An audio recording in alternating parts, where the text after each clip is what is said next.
Now, your WCPT 820 weather update. I'm meteorologist Ray Miller from the Weatherology Weather Center. Showers early tonight, otherwise cloudy with a low temperature of 35 degrees, breezy northwest winds. Partly sunny on Thursday with a high temperature around 44. Northwest winds gusting at up to 30 miles an hour. Friday, sunny, warmer, 58 degrees. Saturday, sunshine, temperatures dropping again with a high of 32. On Sunday, we'll see sunshine with a high around 36 degrees. That's the latest Chicago weather update. Right now, it's 48. The Democratic Party of DuPage County is celebrating 50 years with a gala event on Sunday, March 2nd. Make your plans to attend this very special event at Bobak's Signature Events in Woodridge. The program begins at 5:30 p.m. The list of speakers includes Governor J.B. Pritzker, Lieutenant Governor Juliana Stratton, and several members of Congress. The keynote speaker will be Anderson Clayton, who is one of the rising stars of the Democratic Party. Anderson was elected chair of the Democratic Party of North Carolina at the age of 23. The DuPage Dems Gala funds efforts to defeat extremists in DuPage County and fight back against Donald Trump. Get your tickets now. It's the Democratic Party of DuPage County 50th Anniversary Gala, Sunday, March 2nd at Bobak's Signature Events in Woodridge. Buy your tickets now before it sells out. For tickets, visit DuPageDemocrats.com. That's DuPageDemocrats.com. Chicago's Progressive Talk, WCPT 820, where facts matter. Driving it home with Patti Vasquez, Patti Vasquez. From global conflicts to greenhouse gases, the folks refusing to wear masks says, and politicians getting caught grabbing asses says, she's driving it home with Patti Vasquez. This is so exciting. With all the craptastic news that's out there, it's always good to have good friends in studio. It's a warming feeling. This is the staying with your community.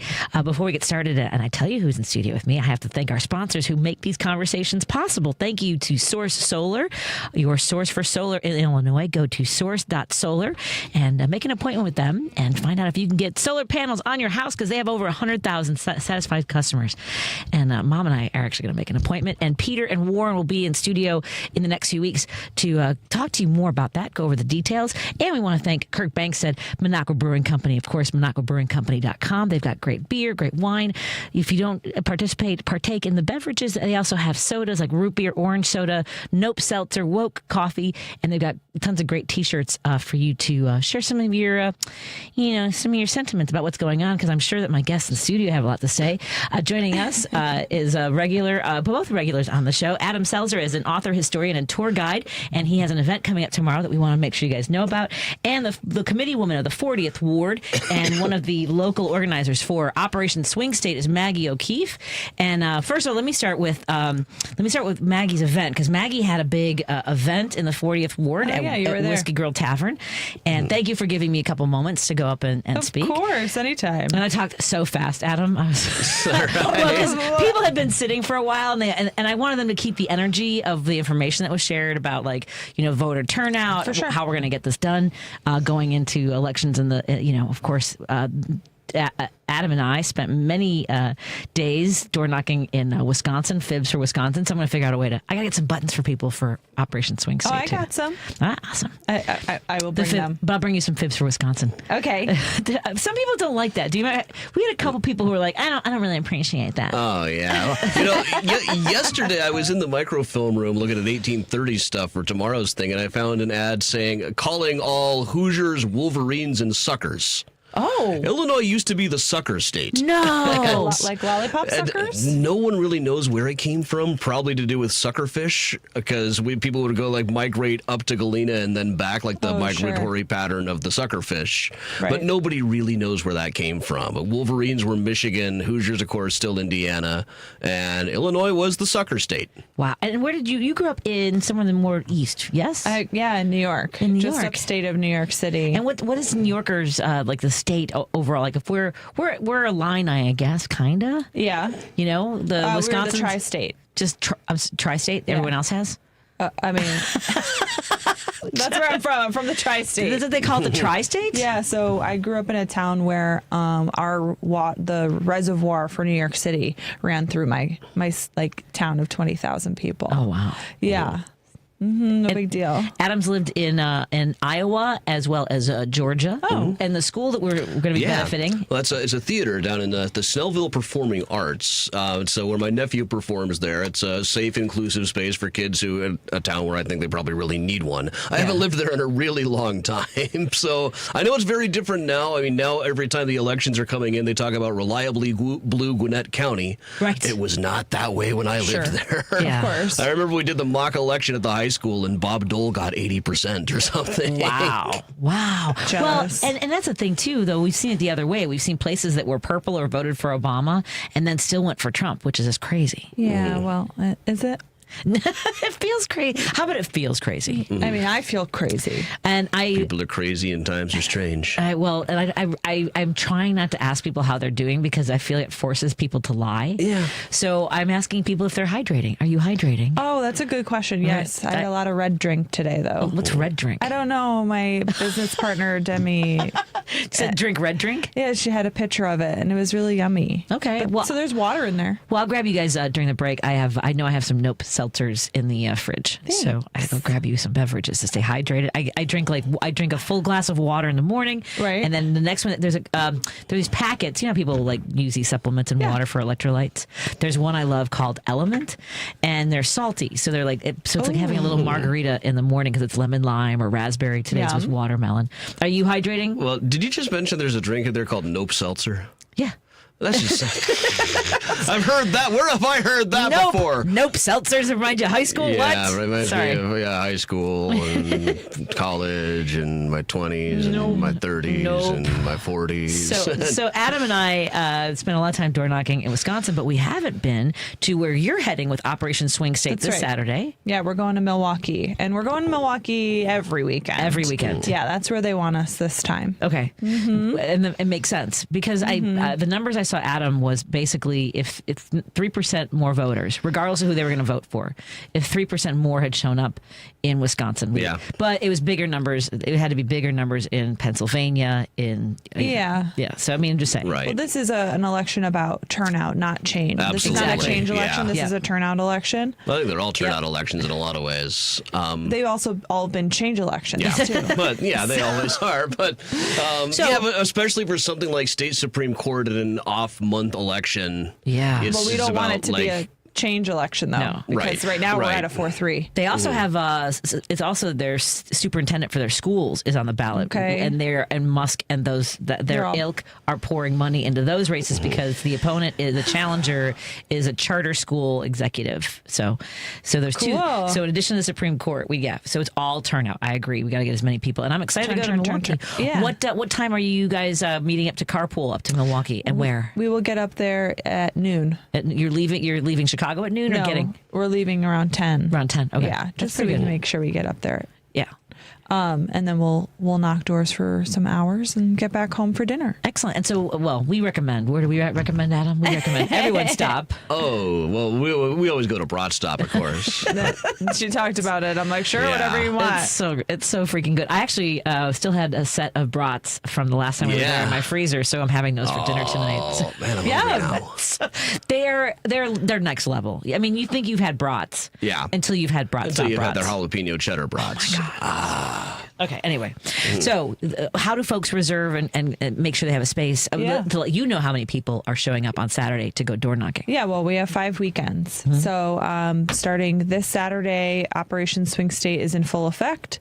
And then we'll hit Sundays mid-March. And if you go to operationswingstate.com, you can find how you can sign up on our Mobilize to either drive directly there and meet us up there or stop at one of our staging locations before you head up and put some people in your car and and do it up. How do you feel about driving to Milwaukee with me Saturday, Adam? Possibly. Okay, Yeah, I got to right. see what's up on Saturday. I mean, there's a meal involved in it for you. Right. There's some sausage. Is that what you said? Yeah, stock up. Yeah, stock up that freezer. Yeah, it's about to be my travel season too. I leave for New York Right. in a week. Right, so maybe for the first of, good time. and then I leave for New York again in 2 weeks, I think. And then Adam is also traveling. He follows Bob Dylan dates. So you just came from one on Friday? Were you at one on Friday? It was a different concert. No, I was at a different concert on gotcha. Friday. That was a weird concert experience, too. It was Kelsey Carter and the Heroines, who has a great new album out called Love Made Me Do It. I've been wanting to see her for a long time, and the new album was so good. She played at Cobra Lounge, a very small place. I love Cobra Lounge. Well, first of all, this band Ace Monroe came out. They looked like they were frozen in carbonite at the Purple Hotel in 1977 and just got back out, and nobody's even told them that it's 1978 yet, let alone anything else. And they played like they got their start playing Kiss covers in a garage. It was super fun. I haven't been to Cobra Launch. I'm not. Yeah, you know and then- me. It's been a minute. The next was an acoustic set from Adam Slack of the Struts, which is you know Mandy, it's her favorite band, so they're a pretty big band. They play much larger venues, but it turns out he's Kelsey Carter's boyfriend. It was their 6-year anniversary. Gotcha. But then during her set, he ended up standing right next to me, so she kept looking over apparently at me and talking about how much she loved Adam and how great Adam was, which for her, I just went ahead and indulged and enjoyed it. That's you so know, fun. but I yeah, love that. Kelsey Carter and the Heroines, their new album is so much fun. It's Okay. good sleazy rock about lonely hearts and runaways and cheap motels on the Sunset Strip. I'm gonna That check kind of that out. stuff. I'm Yeah. gonna check that out. I'm down. I'm down. And also tomorrow is Adam's virtual tour at 8 p.m. Tell folks about Yeah, what 8 p.m. tomorrow, we're going to be doing a tour about theatrical history in Chicago. And that's all going to be, my virtual tours are all just free, pay what you like. This one is all the donations are going to a group called Snellville Performing Arts down in Snellville, Georgia, where my nephew performs. It's a safe and inclusive space in an area where kids probably really need one, where they can do everything from lessons to full-scale productions. My nephew's going to be dancing in Hadestown pretty soon. Oh, okay. Which is going to be really cool, I think. See, that's why you should go TikTok Live. You can make some money while you're doing your little virtual that tours. never worked for me on TikTok so far. So it's always just been going through.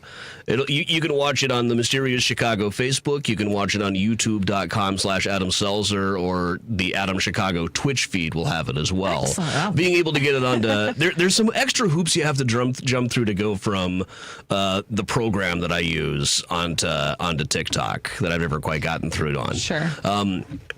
Yeah, so for research yesterday, I was in the microfilm room looking up. I'd read transcripts before, but I'd never actually gone to see the first theatrical ad in Chicago. In February of 1834, a guy named Mr. Bowser came through town and did a demonstration where he ate fire, did some ventriloquism, dipped his fingers in molten lead, then licked a red-hot iron. This was entertainment at the time. Is that how we got Bowser?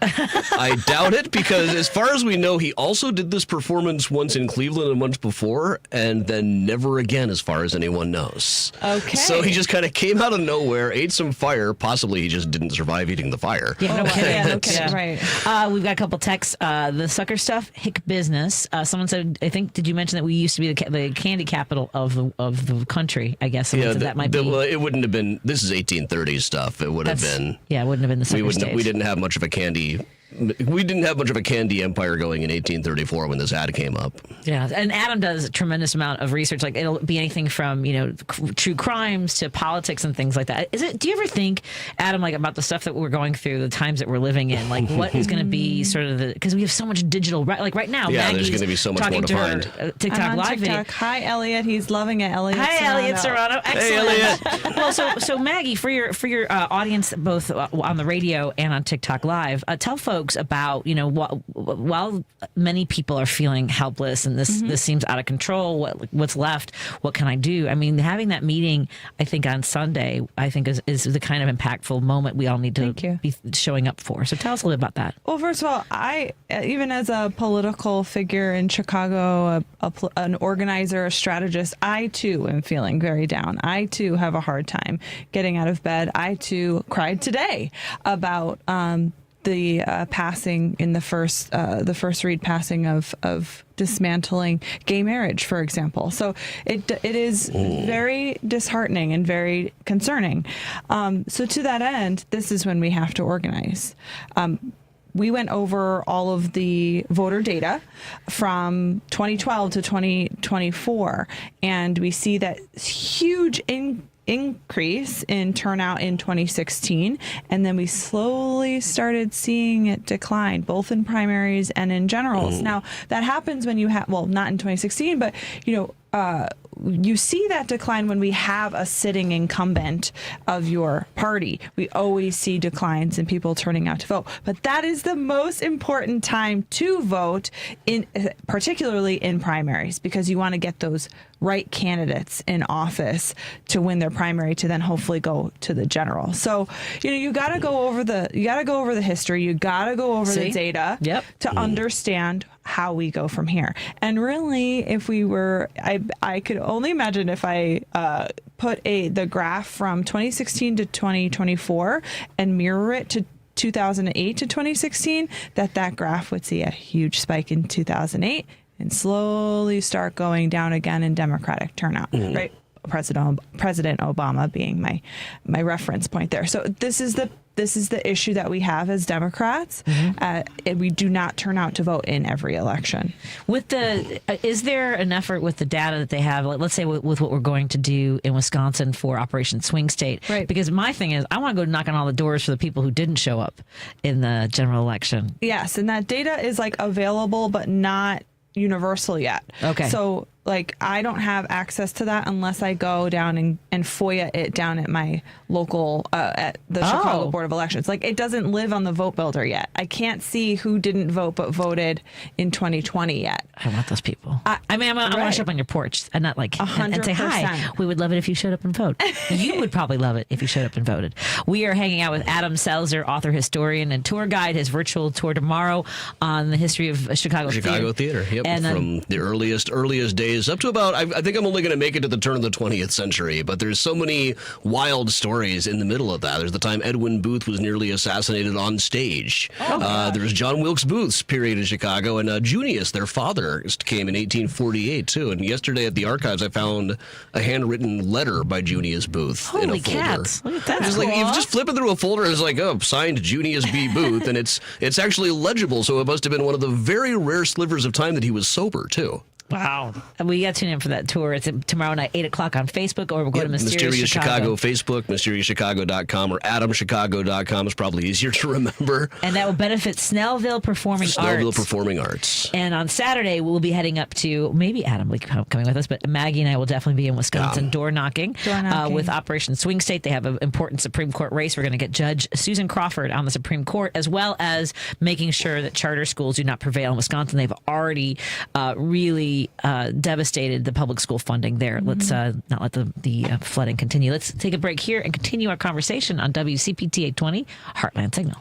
You know that you can listen to Chicago's Progressive Talk on WCPT AM 820. Stream us live at WCPT820.com and on the TuneIn Radio app. Or you can ask Alexa, Siri, or Google to play WCPT from TuneIn. But now you have another option. We're simulcasting our programming overnights, 8 p.m. to 6 a.m. on WSBC AM 1240 for a clearer reception in and around the city. Chicago's Progressive Talk, WCPT 820. And now overnights on WSBC 1240 AM, where facts matter. Greece is cheap. But the airfare costs a fortune. Paris? Not much closer, and again, airfare... What about Puerto Vallarta? Let's face it, flying anywhere is just too expensive. Wait, what's this? Low-cost airlines. With one call to low-cost airlines, you'll drastically slash your travel costs. We're talking insanely low airline prices to any of your favorite destinations. Where would you like to go? London, Rome, Costa Rica, Australia? Wow, that's cheap. So why wait? Call now to learn how crazy cheap it is to fly anywhere in the U.S. or international. Our prices are so low, we can't publish them. The only way to get them is to call to instantly hear the most amazing best deals on airline travel. It's that easy. So call now and start packing. 800-708-3091. 800-708-3091. 800-708-3091. That's 800-708-3091. Because facts matter. You're listening to WCPT 820. If you're listening to this station right now, you've definitely heard my voice before. Hi, I'm Hawk. And I'm Pete. And we're with Source Solar, your local source for solar. Source Solar is Chicagoland's premier solar installer, providing solutions for over 1,000 homeowners and business owners across Illinois and Iowa.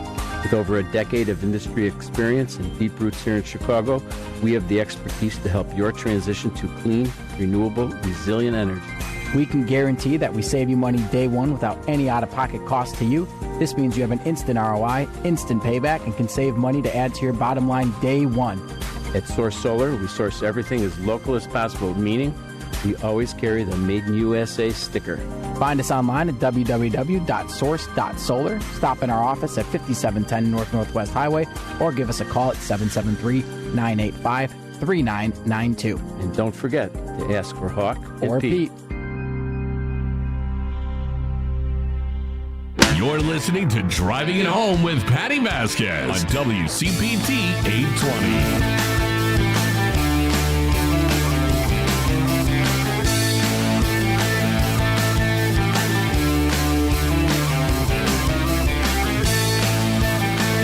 Everybody, thank you so much for joining us as we continue to drive it home. I'm your host, Patti Vasquez, and joining me in studio is committee woman of the 40th Ward. Do you have a committee woman or committee person? Woman. Committee woman of the 40th Ward. For folks who, we also have Adam Selzer in studio. He's an author, historian, and tour guide, and has a great virtual tour coming up tomorrow. Before you moved to Chicago, and you're growing up, did you ever, were you familiar with what committee people did in your area? Right? And yet we vote for them. In Snellville, Georgia? Or I'm wherever. not sure if we had. I don't know. We lived in unincorporated Snellville out in the outskirts, so I don't think we could even vote in the mayoral election. You may have had precinct committee people, which is a little bit Never smaller. heard of them, though. Mm-hmm. Yeah, exactly. So even now... Yeah, we certainly didn't have aldermen or anything. Well, I really, it's like anything else. Until you come, face to face or get slapped in the face with something, you don't really have a grasp on what committee people do. I ran for state rep. Well, I threw my hat in the ring for an appointment process, not understanding that committee people is like this weighted vote thing, depending on how many voters they have in their area, what the voter turnout. How much the turnout is. Yes. So those kinds of things. And I did not know that 30% of our electeds in Springfield are appointed. They're appointed by our committee people who you vote for, and you just think, oh, I like that Irish name, which you have a great Irish name. I'm not saying you specifically. I'm saying in general, people have no idea who their committee people are, not realizing how much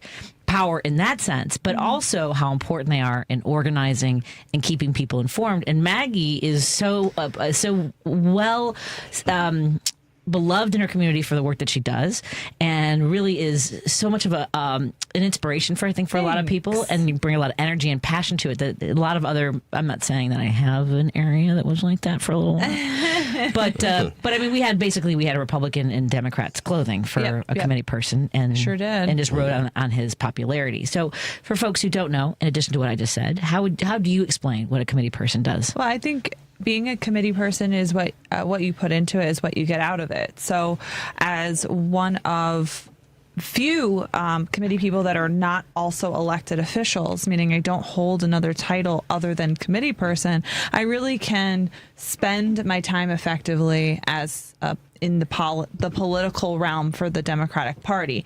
And I'm not insulating myself because I don't have an elected title other than this one, although I have to collect more signatures than the alderman. Really? I do, yeah. About double. I know, which means you have to do at least 2 times that, right? So anyway, a committee person is your political representative on the Cook County Democratic Party. And what we are charged to do is, to make sure they must be ADA accessible. So up until this last election, it was not mandatory. Now it will be mandatory that every polling place will be accessible. So when I was working on a campaign in 2018, this is a hilarious story, out on the southwest side near Midway, where that was Madigan and Ed Burke territory, there was, I'm not kidding, it shocked me. I had to stand outside for a minute to really understand what was going on. There was a polling place in someone's home basement. Oh my God. Yeah, I've heard of these things. It was wild. Yeah, I've heard it like in the back of bars. Obviously, a lot of bars, whatever. Someone's basement. Was it categorized like as a business? So it was like their office, and that was why they could. I have no idea. That is wild. Yeah. So now we've reduced from where we can have them. So no more at fire stations or police stations. No more homes. No more bars. If they can try to stop it, they don't. Some areas. It's an American tradition to tie your voters with alcohol. Yeah, I mean, back to George Washington. Yes, I know. And Chicago, there's all kinds of. Of course, yeah. Yes. But now it's trying to make it more fair, and we're trying to do more voting centers, meaning multiple precinct locations at one location. Because what we're seeing in the data, at least in the 40th ward, but it's probably citywide. Oh no, it is citywide. Excuse me. That we are seeing more people show up to vote either by mail or early in person than election day itself. So the amount of people that we have to, for example, employ on election day as election judges, we can kind of reduce those amounts down if you have less places to open. I like we have 3 precincts in one location at a school nearby. I do kind of miss. I used to be able to just cross the park. I have a playground across the street from me. Yeah. That field house used to be my voting location. I do kind of miss it. It was nice to just skip across the street, bring my boys. Of course. First time now. We're at a school, just right down the street here. Oh, okay. The school on Carmen over here. Okay. Yeah, Catalpa. But at any rate, I will tell you one of the things that I don't know if I ever told you this story, and I think I maybe have mentioned it before. I was at that voting location for primary when Rauner was running. So this is in the primary. I believe Chicago had less than a 16% turnout. So I asked for the digital, and they said, "Do you want to wait? Someone's using it." And I said, "Sure." So I waited. I waited on some mats. It was a gymnasium. Sure. And it was an older woman with a cane, and she finished up and she turned in her card and started walking away. She was at the doors, and the election judges started talking about how her ballot was bad, and they were like, "Oh well, she already left," and they were going to throw it away. And I was like, I can't even. I was. And by the way, throw things away. I became a judge of election because of that moment later. But I ran and caught up with her. She was about to get in her car. She had her hand on the door handle, and I told her what had happened. And I said, "Do you want to come back in and vote? They're going to throw your vote out otherwise." And she goes, She goes, "If I go in there," because the sun was going down, she goes, "I won't be able to stop for groceries because I can't drive in the dark." And she went back inside and told me the story about how she used to work at City Hall and how upset she was that this governor, the Republicans looked like they were going to beat Quinn at the time. And she cast her ballot, and I'll never forget that. And so but that's the work the election, the judges of election, I was really angry about that. That's bad. That's a give up thing. That's just like, it was really a shrug their shoulders and like, oh, well, I mean, like this lady had, taken everything she had left for that day to put it into voting. And that's why I can't believe, to both your points about people not showing up, like, I don't understand it. Yeah, I don't either. There's in the 40th, we have approximately, we usually hit 83% of the turnout is consistently Democratic, but our turnout this last election was 75.77%. So that means like just under 25% of people didn't come out to vote, and that's pretty standard for us. Mm-hmm. But that shouldn't. But we shouldn't be like, okay, next. Right. Yeah, right? We have to figure out why. Yeah, exactly. Adam, by the way, we've got an invitation for all of us for Saturday. Tom Holland, not Spider-Man. He's a blues musician. He's a guitarist. Yeah, he plays at Carrie's. Yes. Yeah. And so he'll be playing at Geneva Stage in Lake Geneva on Saturday. So we can stop. So we can always skip the brat stop and just go hang out at or do both in Lake Geneva, Geneva Stage. So I'm just, Thank you for the invitation. Thank you, Tom. And I believe he lives in your ward. I believe he's a 40th warder. Tom Holland. Hi, Tom. Where do you live? What precinct are you voting? Because I feel like Andre's his alderperson. She had a great event at Whiskey Girl Tavern. I don't know how we haven't hung out there yet, Adam. Have you? It's right by me. Yeah. Yeah, that's very close to you. You should totally go. Yeah, it's a lesbian bar. Yeah, I know. Well, there's a lot of lesbian bars in that vicinity. He's like, I know. It's like that's the part of the ward that it's like the other side of Andersonville. Right. And we also have some folks texting. Oh, so we have a text from one of our listeners, Allison, who's sharing information about making sure that you are messaging your legislators. You want to advocate for protection of HCBS waiver funding. A lot of this has to do with care for individuals with disabilities and for seniors. So there's also home and community-based services, which is a crucial part of Medicaid. Well, here's the thing, and we talked about that, and I don't know what to tell the folks who are scared about losing their services. This I don't have anything good to tell you. Okay, well, if you don't, then and our electeds don't, then yeah. So this was something that made me crazy. This is why I went to Springfield when Rauner was in office, was because there were people who, when they were losing their home-based services, had no other choice but to have their loved one possibly in a housing situation away from them. They had to put them in residential situations where they get more medical care. The longer somebody can live in their home as independently as possible, I think the better outcomes, not just for their family, but for themselves, their community. At any rate. So thank you for that information, Allison. So make sure that we have that information as well to get a hold of your legislators. You know what? I got to find a way to get this off to folks. I'll send this to Jerry so he can put that up on our Facebook page. And Tom Holland says, I've been an election judge in the 40th for the last 4 or 5 election cycles, thanks to Maggie's suggestion. Did I come and feed you? I must have. I bet you did. I always bring pizza. That's always. I remember, man. I will tell you something. The folks at the election judges, if you don't get there in time with your donuts and coffee, because our person had lost their election. John Arena had just lost. Yeah. So he was not showing up. He was not. You know, they were not happy about that. I knew that that's what I inherited when I became the committee person. That was something that was very clear to me that I had to continue that with. Inflation and everything, it has been a nightmare of I love feeding them. They deserve it. They're there from 4 in the morning till 7 p.m. at night, even longer. It's because you have to get all the totals. Right. So I love doing that. The nightmare is that the money continues to go up and up. It's higher and higher increase in spending on election day. So I'm looking at a $3,000 price tag on election day. At minimum, that's donuts, coffee, and he says you pizza. Have fed and visited every election. Yes, so Tom. Oh, I think I know who you are, Tom. Super cool. Let's take a break here. We're gonna take a break and we're gonna come back and talk to Lou Ness, who is a write-in candidate for Woodstock City Council, and I look forward to that conversation. We have Adam Selzer, whose virtual tour tomorrow at 8:00 will benefit Snellville Performing Arts. So make sure you go to Mysterious Chicago on Facebook or AdamChicago.com.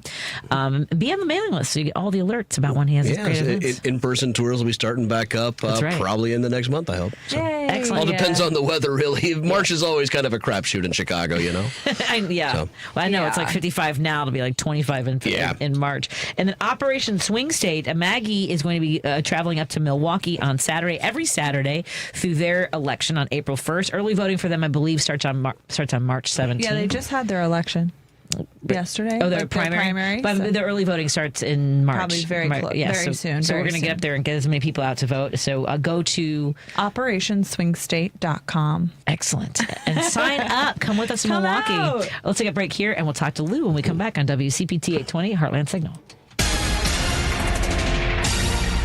You're listening to WCPT 820. Here's the latest Chicago weather update. I'm meteorologist Ray Miller from the Weatherology Weather Center. Showers early tonight, otherwise cloudy with a low temperature of 35 degrees, breezy northwest winds. Partly sunny on Thursday with a high temperature around 44. Northwest winds gusting at up to 30 miles an hour. Friday, sunny, warmer, 58 degrees. Saturday, sunshine, temperatures dropping again with a high of 32. On Sunday, we'll see sunshine with a high around 36 degrees. That's the latest Chicago weather update. Right now, it's 48. This is Chicago's Progressive Talk, 820 AM, WCPT Willow Springs, and online at WCPT820.com, where facts matter. The Big Picture with Edwin Eisendrath, Saturdays at 1 p.m. Count me among the Americans that want to see change. Now, of course, the change I was looking for would have put Kamala Harris in the White House. Americans voted for change. They just, Trump, I think they got the wrong kind. Still, I'm grateful for elections, even when we lose. They tell us about ourselves, and we can't ignore that and shouldn't. The Big Picture with Edwin Eisendrath. Saturdays at 1 p.m. Hey Google, play WCPT. Streaming Chicago's progressive talk from TuneIn. Vasquez, we appreciate all our fans of Driving It Home, and your support of show sponsor Minocqua Brewing Company ensures that our important conversations continue right here on WCPT each weekday from 5 to 7 p.m. You can now find the Resistance IPA, Labor Lager, or the Resistance Pilsner beer at several Illinois locations, including Arminetti Wine and Spirits in Woodstock, Pineapple and Company in North Riverside, Lions Beverage Depot in Arlington Heights, and MP's Liquor, Wine, and Beer in North Aurora. For a full list of Chicagoland locations, please visit MinocquaBrewingCompany.com. As always, please vote and drink responsibly. You're listening to Driving It Home with Patti Vasquez on WCPT 820.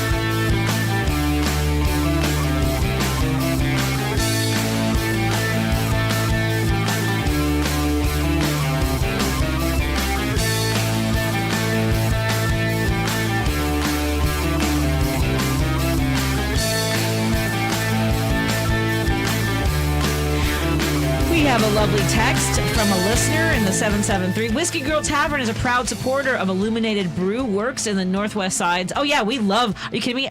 Illuminated Brewery is fantastic. It's on Northwest Highway. It shares, I grew up like a block away from Illuminated Brew. Love them. And it's, they're in an old dry clean. No, the dry cleaner is where the wine store is. But like that whole, like there's a car wash. Yeah. Okay, can we talk about the crazy car wash people every time it gets us a little bit warm outside? You mean like the lines out? Oh my God! For blocks. Yeah. What is? I still haven't gotten my car cleaned. I don't know. I finally drove by one that wasn't a long line the other day, but my car was mostly salt, I think. Yeah, my car is all salt. A lot of salt. Yeah. Well, folks, if you and I encourage you always to drink responsibly if you're going to drive. But that's Illuminated Brew is so freaking good. I don't think Sayre hits Northwest Highway. My friend from the 773 remind me the address, and we have. I want to let folks know about that because I keep forgetting to reach out to them. Let's get to Lou Ness, who is running for city council as a write-in candidate in Woodstock.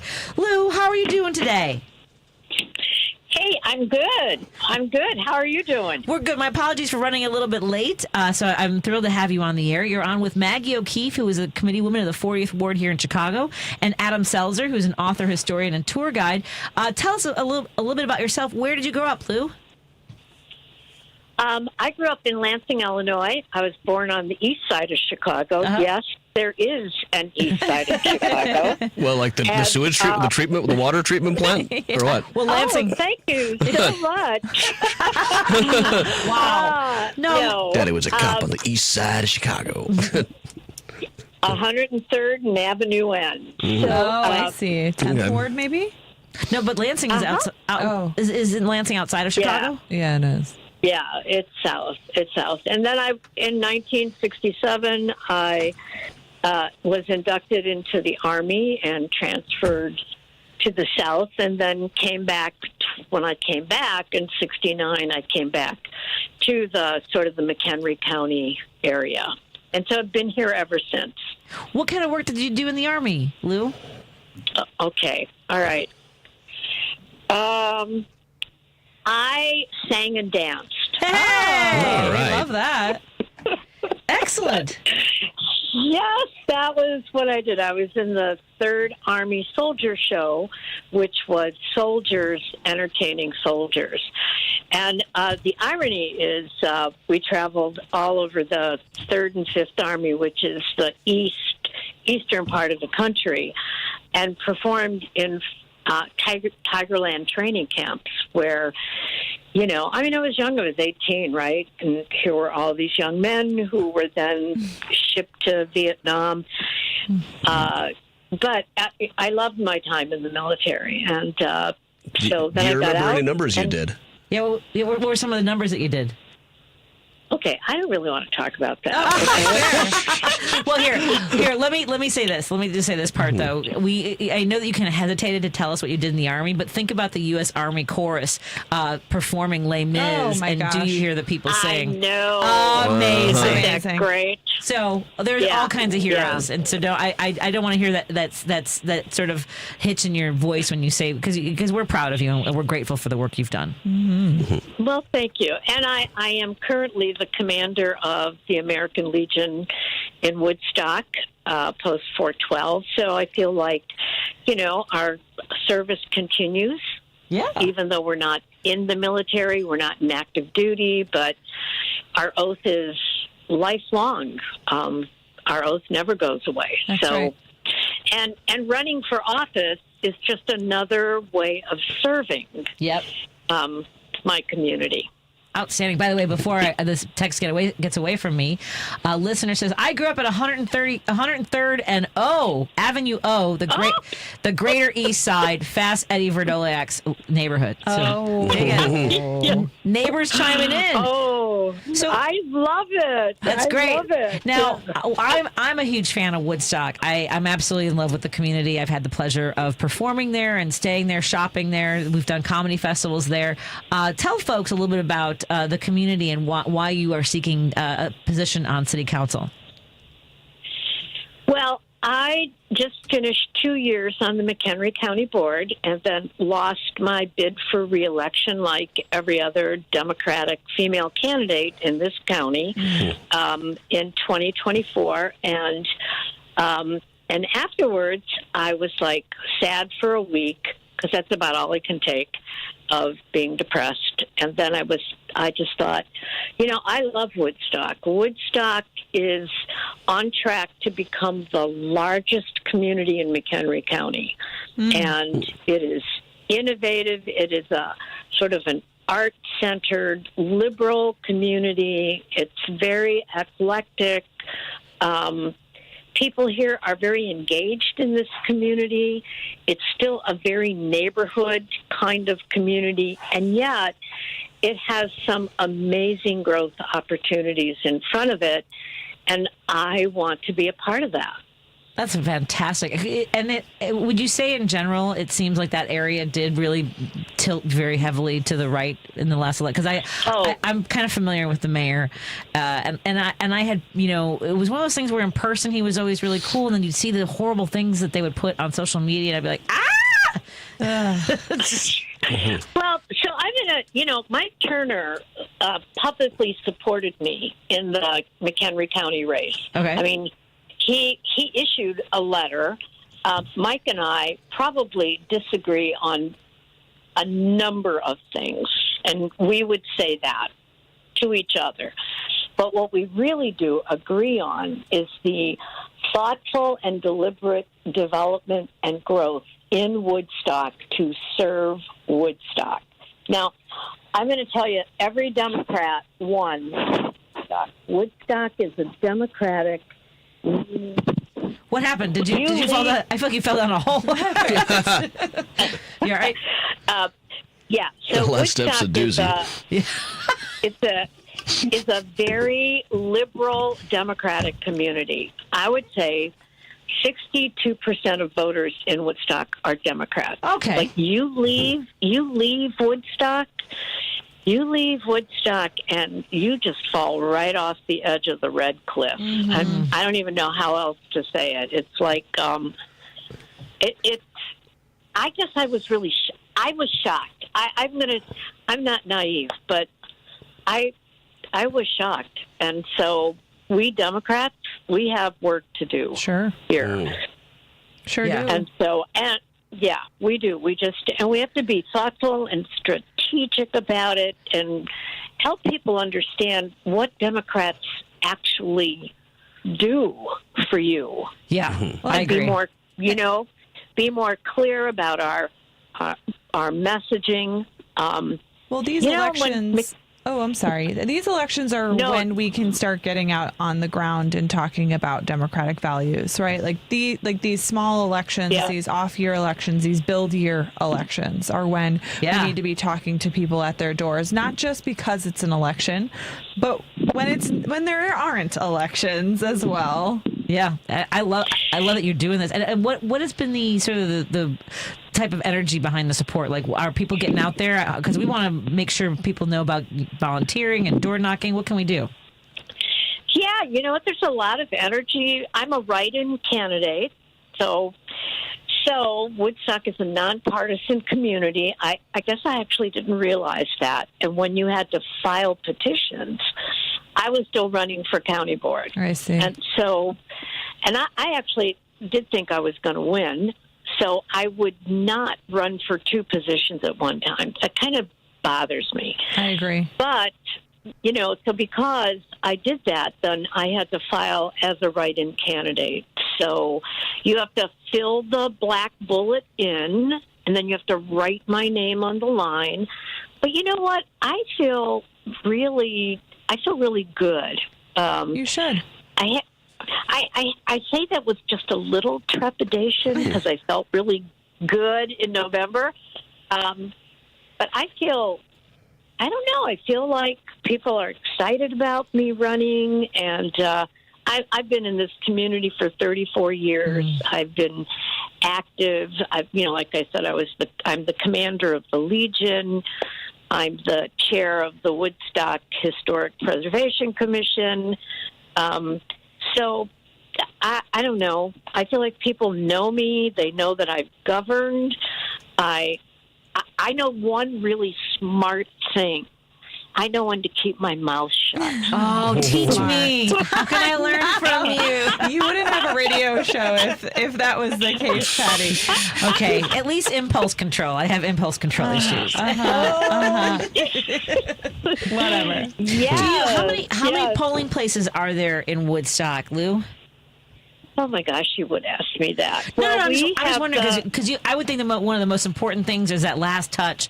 As a write-in candidate, you need people to give you that piece of paper that says, "Hey, don't forget to write in Lou." It's it's kind of a unique situation. Well, it'll be on the ballot. Okay. So when you pull your ballot, right, a nonpartisan ballot, you'll go to City Council, and then all the candidates will be listed, and there'll be a line. And in that line, that's where you write my name. Totally. All right. And so it's Lou Ness. It's Lou Ness, by the way, Lou, folks. Right. LOUNESS. Is your slogan, I'm not the Loch Ness. I'm the Lou Ness. I'm the Lou Ness. It's a really cool name. Oh, yeah, you just switch the U to the side. Mm-hmm. Yes. And then it's Loch Ness. Okay, so we're all here ready to be hired. Yep. What day is Go ahead. You go, Lou. Well, and the other thing, since I have the viewing public, the listening public, I just think it's important for people to step up that are reasonable and responsible and run for office. And I don't care what it is, city council, township, school board, library board, whatever it is, that we could take a lesson from the MAGA playbook, which is to infiltrate at local levels, all put Democrats everywhere you can. So I think it's important. I think it's important we step up and, I'm a little frustrated when people will come to me and say, what have you Democrats been doing? I just want to say, what the, what the, oh, wait, okay. Yeah. I got my button ready. Yes. What in the frickin' frack? What in the frickin' frack works? Frack works. Yeah, I have been doing something since 2016. So my daughter is State Rep Sue Ness in the 66. So I feel like our family has stepped up and has served and contributed a lot to our community to protect the things that are important to us. So I just want other people to step up and do their part. Outstanding. And you continue, as we've been talking about, your service to your country, to your community is outstanding. So I encourage folks to get involved. How can they volunteer and help get the word out in Woodstock? Well, I do have a website, citizensforlouness.com. You can click on there if you want to volunteer. My personal phone number is on my website. Okay, 815-404-7246. If you call me, I'll put you to work. I love it. You are fantastic. I would like, if you happen to be in the area, I know you're going to be busy until after 1st. the election. Yeah. And by the way, early voting starts March 17th, folks, and the election is on April 1st. St. Patrick's Day. That's right. It's funny that somebody had vote Patty for St. Patty's Day. We got so screwed out of that. I really did. Anyway, Lou, I'd love to have you in studio sometime and sit down and talk to you for an hour, okay? Whenever you have time. I would love to do that. I would love to do. And thank you for everything you do, you guys. And just remember, yes, there is an east side to Chicago. The greater east side, apparently. That's not the Loch Ness. That's so I learned that from Paper Lays, actually. Outstanding. I love it. Yes, I would love to have you in studio. We're on the northwest side, so not that close to where you grew up. But thank you so much, right. Lou. And please check in with and also check in with us. I may not be able to have you in studio before the election, but let's get folks. Let's remind them in a couple weeks, especially as we get closer to early voting starting on the 17th. Okay. Thank you so much, y'all. All right. Take care. You too. We're gonna go to Woodstock and do some door knocking for Lou. Thanks, Lou. Have a good one. All right. Bye-bye. Bye-bye. Let's take a break here. We're in studio with Maggie O'Keefe, 40th Ward Committee Woman.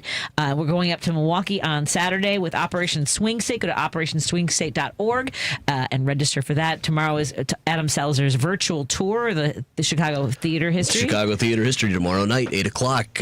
Check out the Mysterious Chicago Facebook is going to be where the most lively conversation is going to be. But you can there's also a Facebook link. There's a Twitch link. It doesn't cost anything to log on. Just throw some donations while you can at Snellville Performing Arts.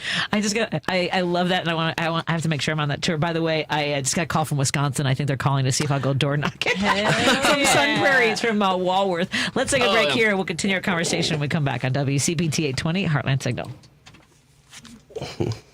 A Better Life with Dr. Sanjay Gupta. According to a study from a few years ago, nowadays about a quarter of adults experience knee pain, and that is more than ever before. Now, establishing a correct diagnosis is super important. You got to know if your pain is from arthritis, an injury, overuse, or weak or tight muscles. But regardless of the cause, if you experience sudden knee pain, it is probably best to rest your knee a little bit. But at the same time, you don't want to be immobile for too long, because that can result in weakness and muscle atrophy.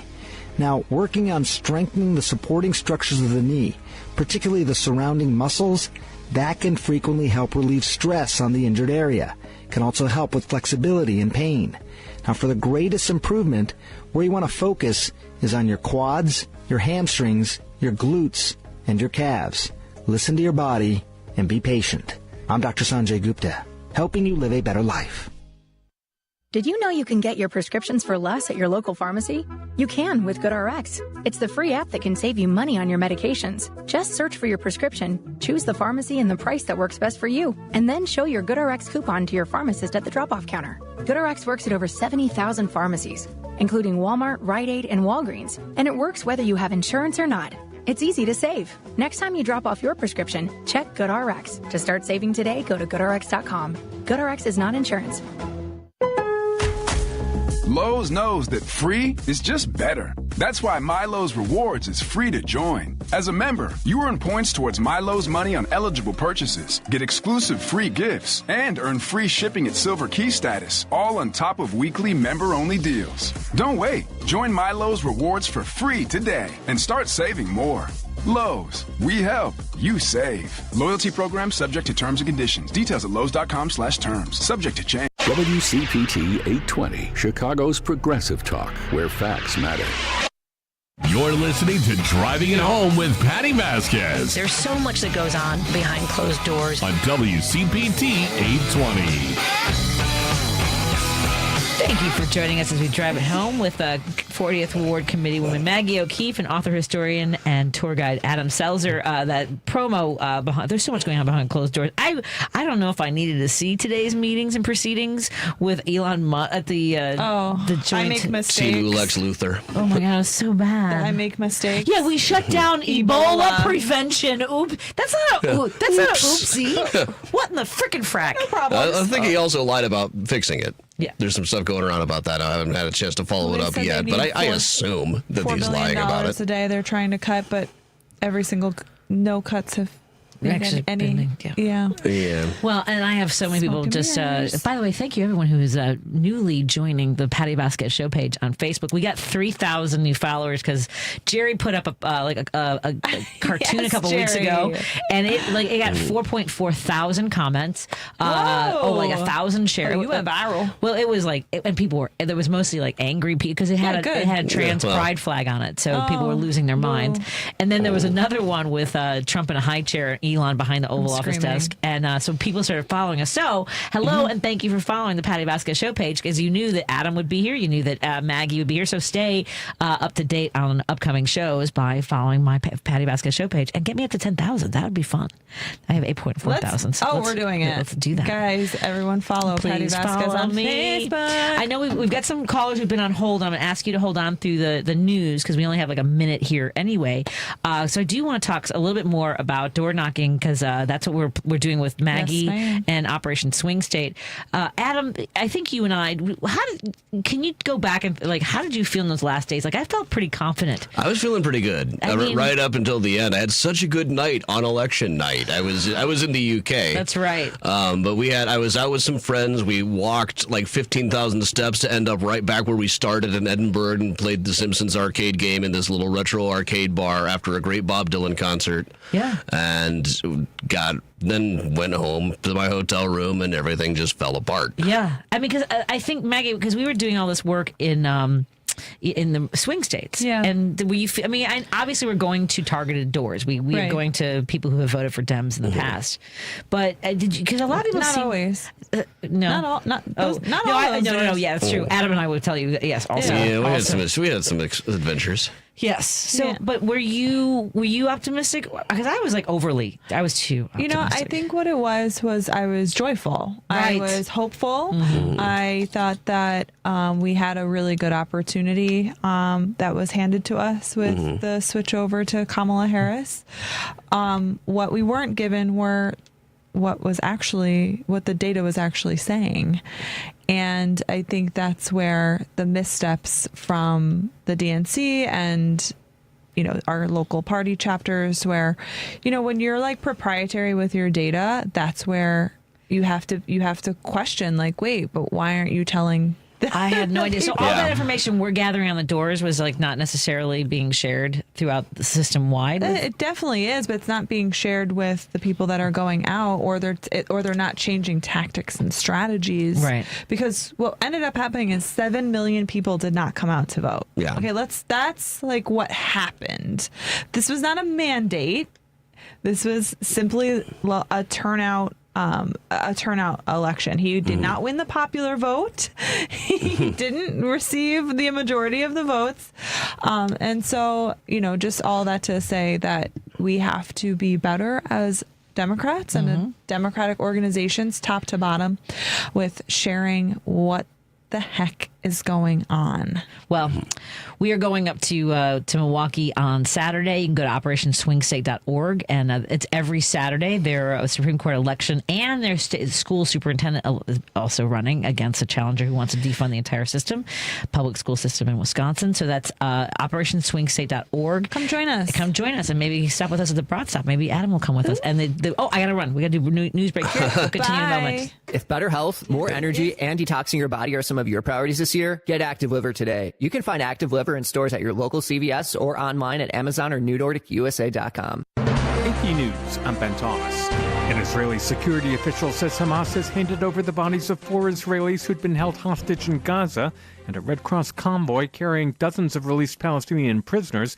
has left an Israeli prison. Julia Frankel has more from Jerusalem. It means the truce is back on track after Hamas accused Israel earlier in the week of violating the ceasefire by holding up the release of the Palestinian prisoners. Israel said it had done so to protest what it called cruel treatment of the hostages during their releases. The big question is what happens when phase 1 of the deal expires, which is set to happen in early March. Negotiators haven't yet seriously begun working on ironing out the details for phase 2, under which Israel is supposed to end the war in Gaza in exchange for Hamas releasing the remaining hostages. Hamas says talks will not continue until all the Palestinian prisoners whose release was specified under the deal have been freed. Hostage families are calling on Prime Minister Benjamin Netanyahu to make sure this deal makes it to phase 2. In Washington, President Trump set to welcome British Prime Minister Keir Starmer to the White House tomorrow and Ukrainian President Volodymyr Zelensky on Friday after working out a deal to access Ukraine's rare earth minerals. Trump tied it to the aid the U.S. has provided to Ukraine's war effort. Now we're going to be getting all of that money back plus a lot more. And we provided a great thing. I mean, we provided something very important. And we'll be working with Ukraine.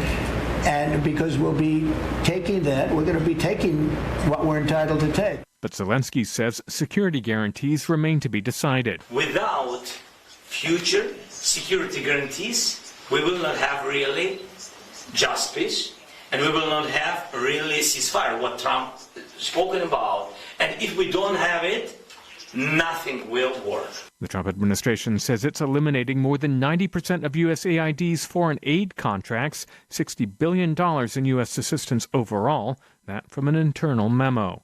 This is AP News. A dictation glitch on Apple iPhones drawing attention. Ed Donahue explains. Apple says it is fixing a bug within its dictation feature on some iPhones involving the word racist. The feature briefly suggests the word Trump when a word is spoken with the R consonant. That includes the word racist. Some iPhone owners posted videos pointing out the glitch. It shows the word Trump appears quickly in the text window before being replaced by the word that was actually spoken. Apple says the speech recognition models that power the voice-to-text feature might show words in some phonetic overlap. A day after it emerged, the AP could not duplicate the problem on the phone. Apple says it is aware of the issue and is rolling out a fix. I'm Ed Donahue. And Amazon's unveiled a generative AI-infused Alexa it says will have more personality. I'm not quite sure how to help you with that. Monthly fee, $19.99. I'm Ben Thomas, AP News. Thanks for listening. This is 8:20 a.m. WCPT Willow Springs and streaming worldwide at WCPT820.com. We are Chicago's progressive talk, where facts matter. Now your WCPT 820 weather update. I'm meteorologist Ray Miller from the Weatherology Weather Center. Showers early tonight, otherwise cloudy with a low temperature of 35 degrees, breezy northwest winds. Partly sunny on Thursday with a high temperature around 44. Northwest winds gusting at up to 30 miles an hour. Friday, sunny, warmer, 58 degrees. Saturday, sunshine, temperatures dropping again with a high of 32. On Sunday, we'll see sunshine with a high around 36 degrees. That's the latest Chicago weather update. Right now, it's 46. When it comes to health, we're all on our own journey. Our challenges aren't always visible to those around us. You may be living with aches and pains, fatigue, shortness of breath, or other symptoms that make it difficult to manage everyday life. These problems can be the result of a variety of conditions, including long COVID, which 1 in 5 adults who've had COVID-19 may develop, according to the CDC. When symptoms linger, they could lead to feelings of isolation, but you don't have to go through it alone. For challenges like these, physical therapy is the solution. Physical therapists are the licensed healthcare providers moving you to better health. They can improve your quality of life through hands-on care, patient education, and prescribed movement. No matter where you are on your health journey, your physical therapist and physical therapist assistant can help. When we work together, we feel better together. So choose more movement. Choose better health. Choose physical therapy.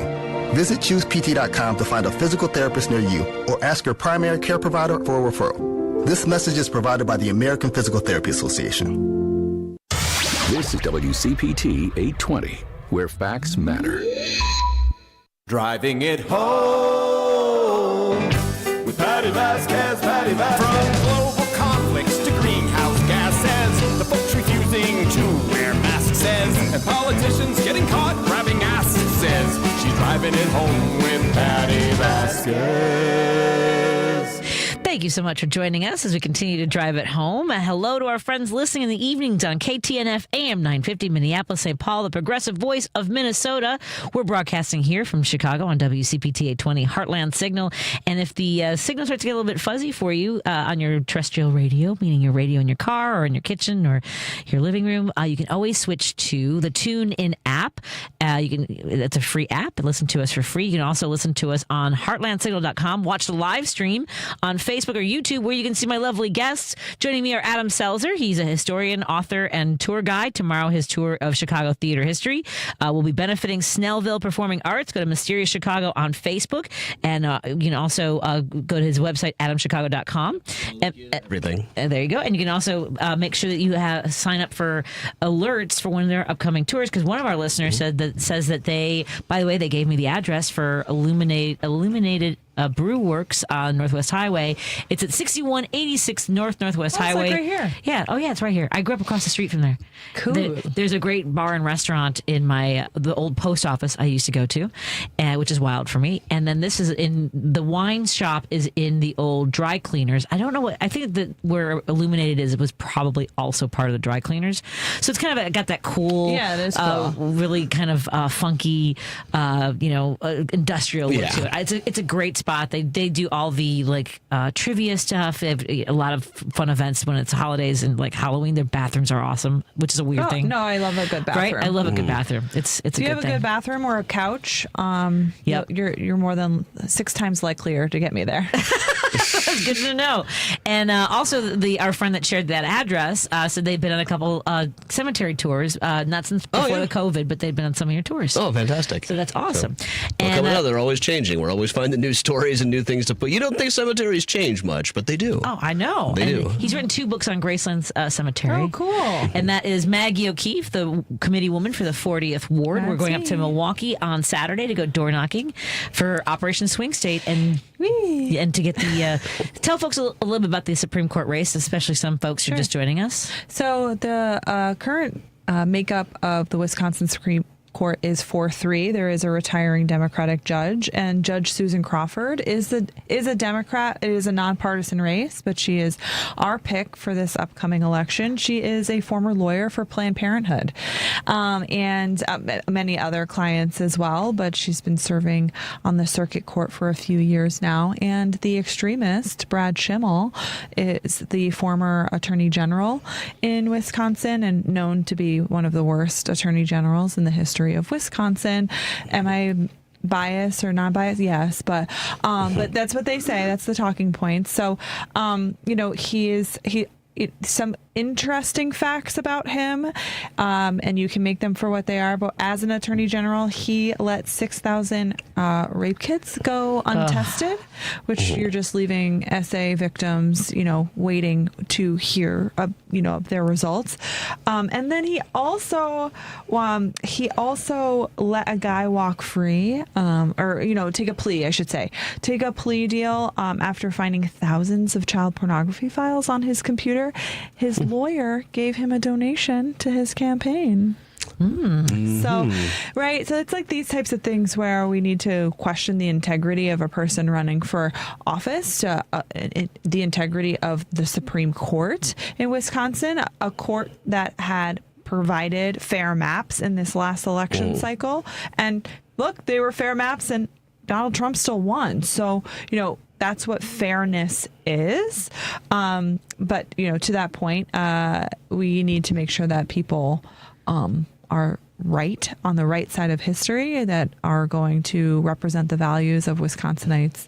And I'm excited to go door knock because this is a turnout election, not a change election. And I think that's such an important thing to note, that you will be talking to strong Democrats that just need that extra push to get out to vote, right? Yeah. They might not vote in a 2025 election. They might be too tired to go vote in 4 months after the 2024 election. And so that's why it's so important to get people out out on the doors. I'm looking for Adam. I'm kind of looking forward to going to some of the doors that we went to before, where they and to see how folks are doing almost, Right. almost like a wellness check for some of the people.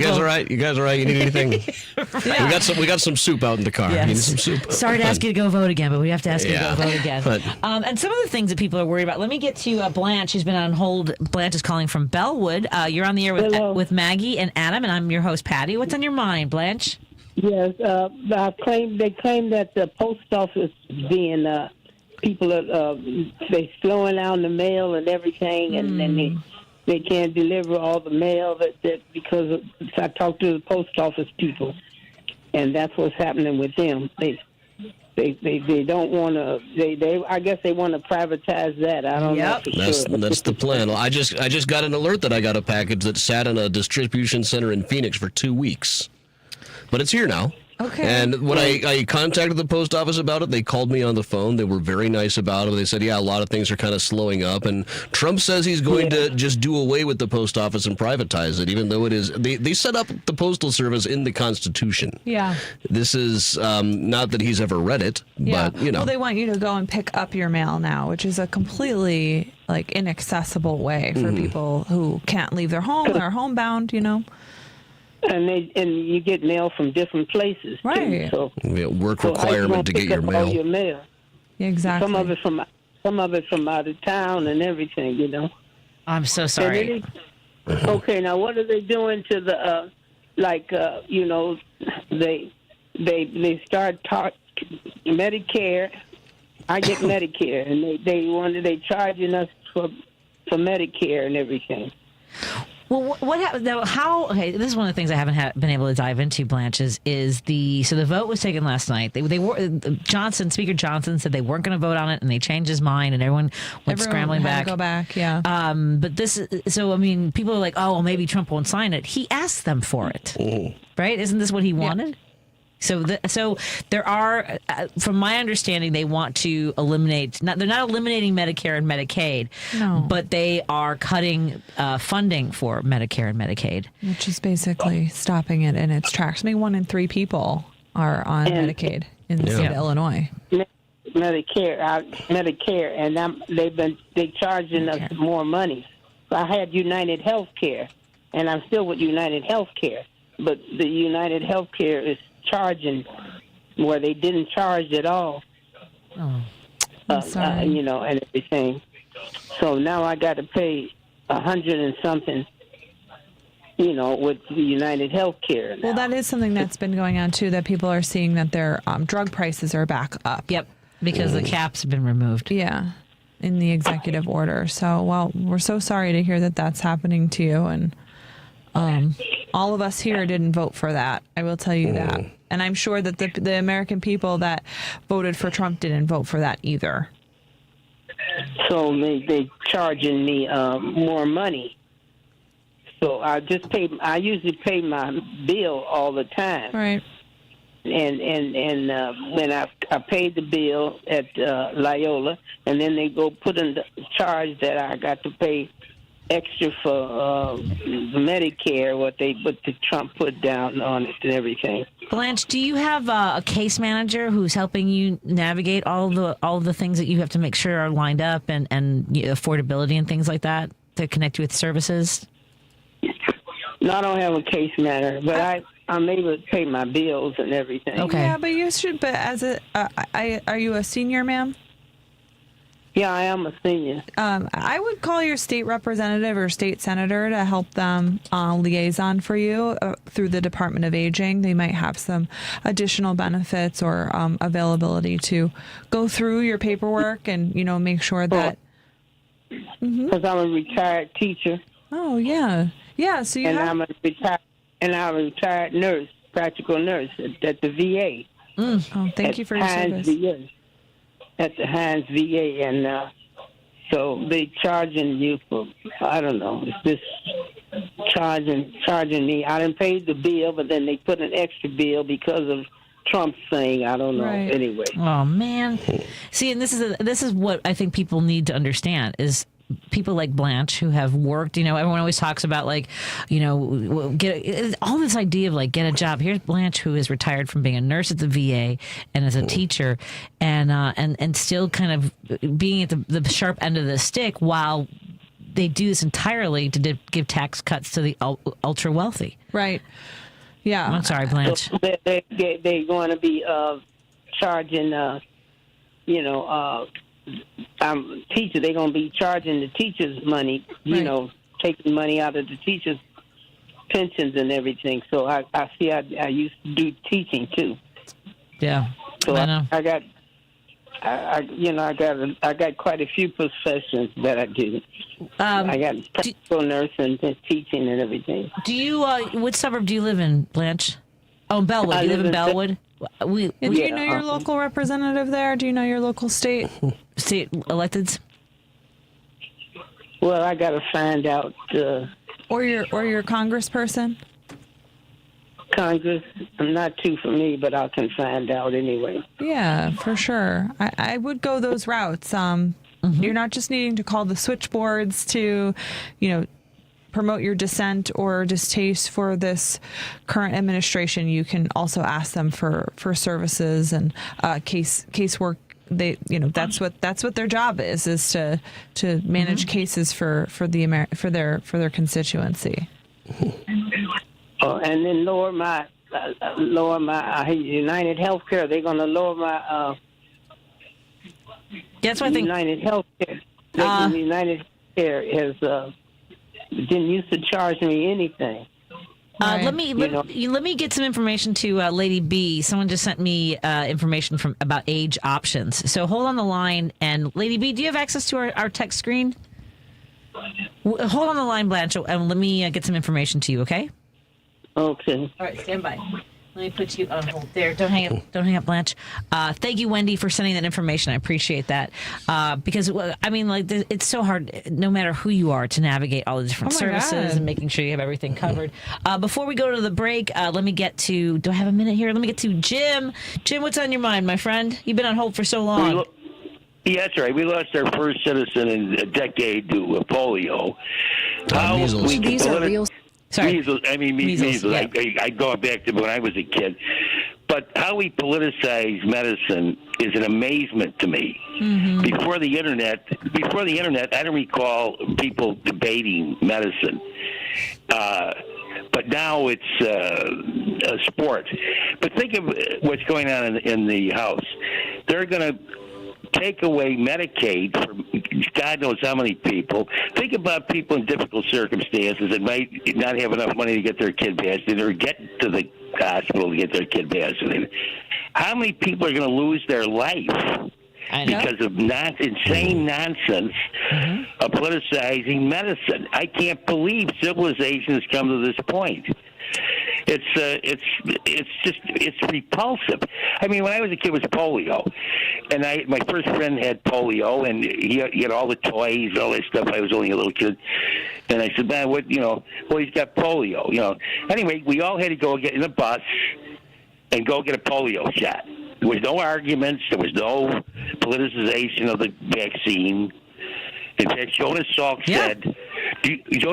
said exactly this. They asked him, Jonas, do you want any money for this vaccination? He goes, would I charge you for the sun? Wow. Would I charge you for the sun? But I mean, we lived in a different time when it was altruistic time. Now we're in a time where the avarice is absolutely beyond belief. When you've got Musk in a meeting today with the first cabinet meeting, and they're paying homage to him. Yeah. Paying homage to Musk. He's got a hat on and a T-shirt. Right. Not even dressed like a gentleman. Not even dressed like a gentleman. He comes in. This shows you the absolute the animosity he has for America. Absolutely. I mean, he doesn't even come in. Not even be dressed as a gentleman, and they're paying homage to him, applauding him.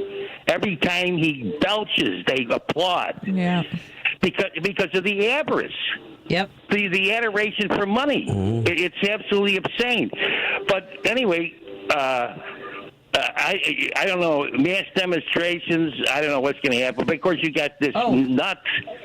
They'll probably take a few shots at us. It's gonna have to be like some people have to sacrifice their lives to claw back some kind of a sane world here. Anyway, you guys, thanks for taking my call. Thanks, Jim. And actually, he led to a good point. When we come back with Maggie O'Keefe, committeewoman of the 40th Ward, and Adam Selzer, author, historian, and tour guide, we'll talk about like some of these protests. And Friday is one of the first economic. Some good news in Apple yesterday. Yeah, I heard about that. Yeah, let's my first proxy vote.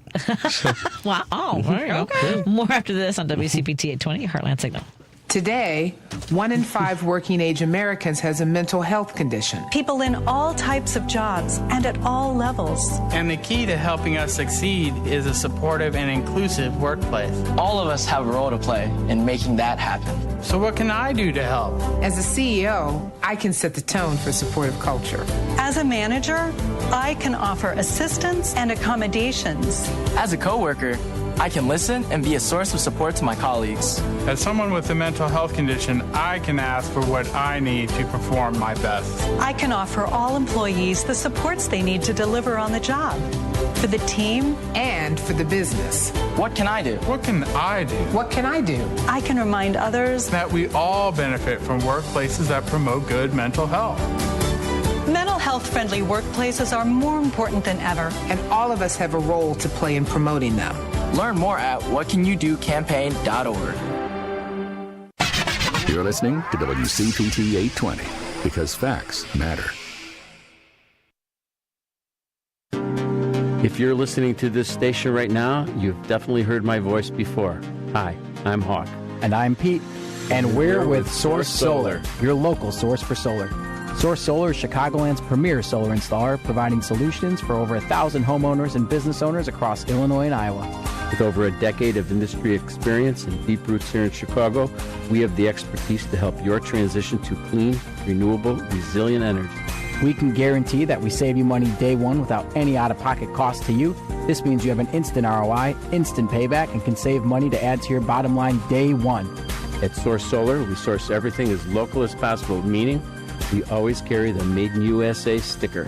Find us online at www.source.solar. Stop in our office at 5710 North Northwest Highway or give us a call at 773-985-3992. And don't forget to ask for Hawk or and Pete.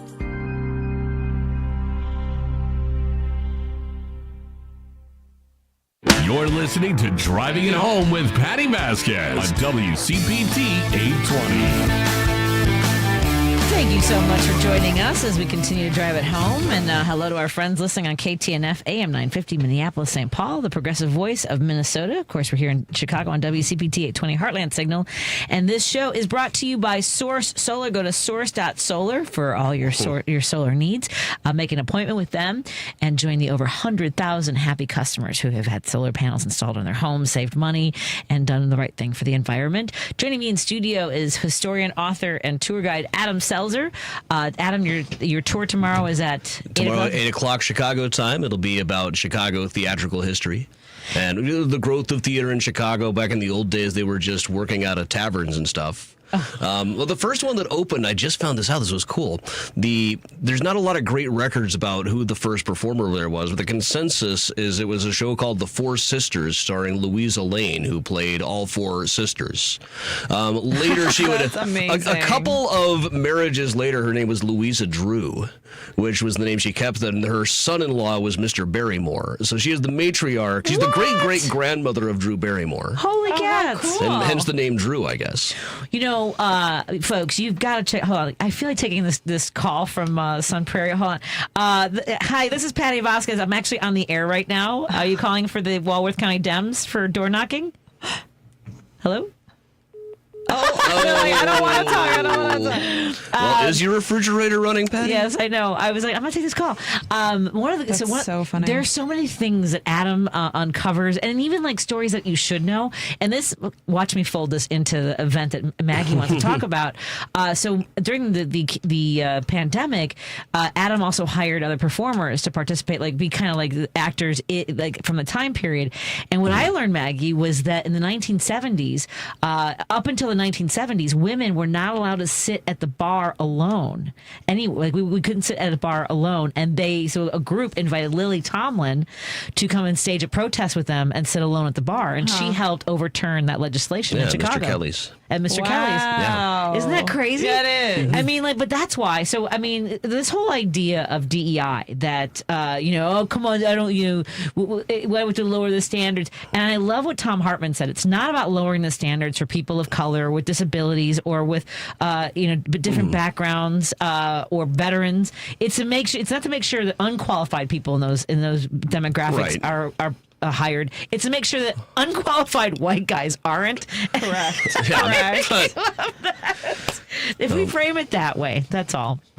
So you have the International Women's March coming up on March 8th. Yeah, my business partner and I, Demi Palachek, we run a feminist social club called Gems for Femmes, because we're both Geminis. And and so we took on the International Women's Rally and March on Saturday, March 8th at Daley Plaza, and then we'll be marching our butts over to Trump Tower to give it maybe a big middle finger. Oh, boy. Or whatever you want. Were you at Chicago Moon's The Trump Tower? I was not there. Oh, that was such a good one. That was so much fun. He wasn't there. So yeah, we're going to be doing that at 11:30 on Saturday, March 8th at Daley Plaza. All are welcome, 50 West Washington, and we'll take our sweet time to walk the streets with our probably incredible signs. That's my favorite thing. I think about protests is the it brings out so much creativity. So creative. Women are just so creative. They're gonna. I remember after one of the women's marches, I said something to that effect on Twitter, and somebody accused me of saying, you didn't know women could be creative before? It's like, that's not what I said. I know, yeah. That was what young adult literature Twitter was like at the time. Yeah. Yikes. Those days. I still am sort of scarred from all of that. I can't read fiction anymore. As I'm always thinking every line is like, how could they skew this if I wrote this? Yeah. How could they have a bad faith take could they come up with this? Yeah, that's the wokeness they talk about. I have encountered that side of it. It's out there. It's so crazy. Like, when you think about that, right? That the earlier times of social media or whatever, however you came to it. I mean, like for me, it was like, oh, I haven't seen Guido Visconti since we graduated 8th grade. Right? Yeah, exactly. And then you find out like his politics, and you go, oh, I wish I had never seen him again. And, like it kind of became that along the way. And but then like obviously with the Russian stuff and the trolling and the fighting. I mean, I was a big fighter in like I would say 14, 15 around then with people online. Physical? Online. Arguing and like I have my sources. Like message boards. Yeah, no, but just like even in feeds, the first thing that got a lot of attention for me on Facebook, I would say, was when Chick-fil-A, we learned about how they were anti-gay marriage and all that. So I and then like just. Like hundreds of comments on my post about that. I wrote an essay called F. Jenny McCarthy about her stance on vaccinations, but it was before we were this crazy about it. No, but that's probably one of the first elements. I really do think that was like maybe a seed of many seeds, right? It doesn't just take one seed to have a whole garden, but like one seed of many that has created this misinformation about... I mean, I have a cousin who is all about anti-vaccinations, and it's like, well, you're fine, and you had all of your vaccinations. Like, you're completely normal and completely fine. Are they though? Are they though? Are they though? Well, but we laugh, but the sad thing is, we laugh that we may not cry. Well, right, no, exactly, because a child has died, and actually, RFK Jr. in this joint cabinet meeting said that 2 have died. So I don't know, and he says he's monitoring it. He said that it's natural; these kinds of things happen. Measles. Oh, right. Measles. Child has died of measles. Which happened for 10 years, and before that, had been like 17 before that. The CDC had taken it off the list of any kind of threat, and I think in 2000. So 25 years, and there have been outbreaks. And to your point, like with not just Jenny McCarthy, it was like they called them the limo liberals, because it was like sort of the elite who, I knew some women in Los Angeles who absolutely believe that their children, and even though the whole thing has been debunked, people often talk about that paper from England. What they don't talk about is apparently somebody had posted pose it as a question to cover at a medical convention. They're like, hey, I've noticed this thing. It was just sort of like, hey, has anyone looked into this? Kind of a question. And then that took fire with then these false investigations or studies in England. And here we still are. Yeah, well, that's what they're doing with abortion pills or Plan B. That there's this new study out that said, like, well, if you take it double and you also take a half a bottle of scotch, then you're going to have an abortion. It's like, well, okay, but it's but that's what they're going to fight all the way up to the Supreme Court to then make abortion pills illegal. And that's one of the reasons to get rid of telehealth too, because one of the ways women are prescribed abortion pills is through telehealth. Those consultations. Oh well, before we go to the break, then let me watch me reset the table. Adam, what was the first car you ever owned? The first car I ever owned it was a 1985 Chevy Celebrity station wagon that I bought from my dad for $600. Really? Which is about $500 more than anybody in their right mind would have paid for that car. I love it. The old 80, it had over 200,000 miles on it already, and I don't know how we kept that thing moving. It stalled on me constantly. Oh, of course. Mine was a 1994 Ford Escort, candy apple red. I love it. When I opened the door, the seatbelt comes up. Oh my gosh! Yeah. I forgot about those. We're going to talk about both those cars. It was 2007, by the way. Oh my god! I'm looking at this. This wagon is pretty cool. It didn't have the wood paneling, did it? Let me see if I can find a picture of it. Mine was technically my first was a blue Subaru Brat. I don't know the year, but the car that I actually ended up driving as my first car was a 1976 Toyota Corolla, also wagon. Toyota. Let's take a break here, and the reason we're doing that. Resetting the table is because Tom Appel is going to join us in studio. Let's find out how the Chicago Auto Show went. More after this on WCPT 820 Heartland Signal and KTNF AM 950 Minneapolis, St. Paul. You're listening to WCPT 820. Here's the latest Chicago weather update.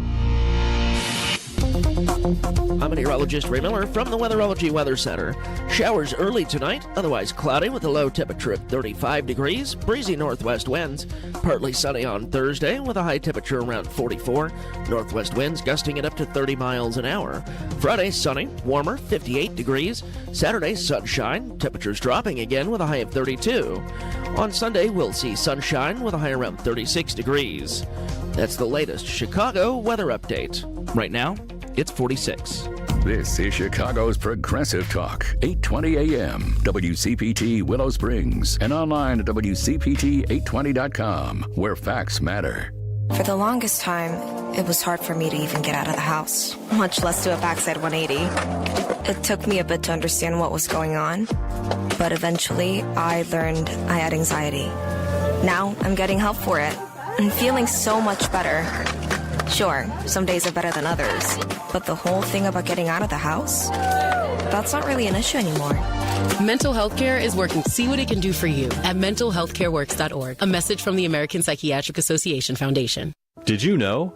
VA home loans are a key to home ownership for those who served.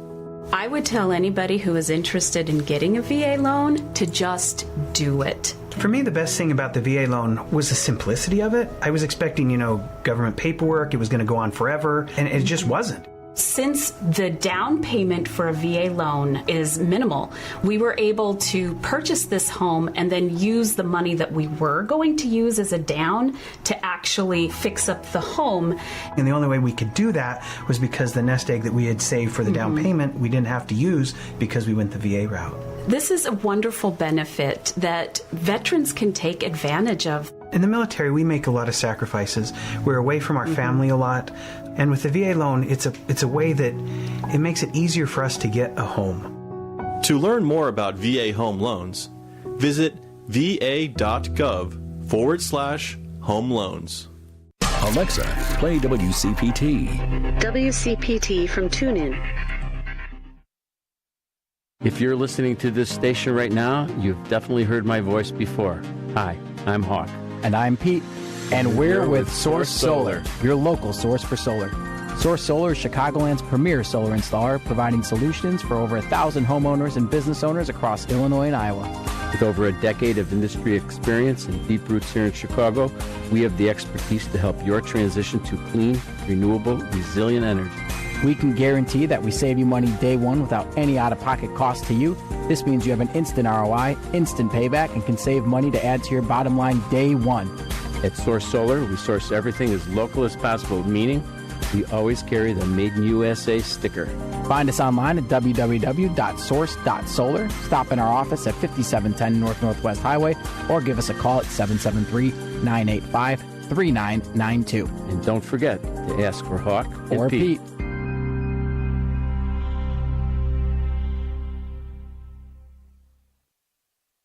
You're listening to Driving It Home with Patti Vasquez. In your communities in Chicago. On WCPT 820.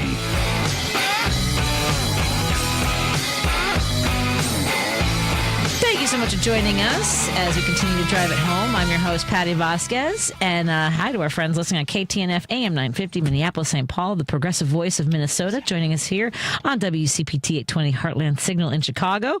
And joining us in studio, continuing is Adam Selzer, author, historian, and tour guide. His tour tomorrow, 8 p.m., Chicago's Theater History. Mysterious Chicago on Facebook. Maggie O'Keefe and I will be door knocking, and possibly with Adam, in Milwaukee with Operation Swing State. Go to operationswingstate.org to find out more information. Where do they find out about the International Women's? Go to the womensmarch.org website and then type in your zip code. And if you're a Chicago person or a Chicago local, you'll find it. Excellent. And then Car Guy Tom. I didn't mean to be more excited about Tom. He hasn't been here. It's fine.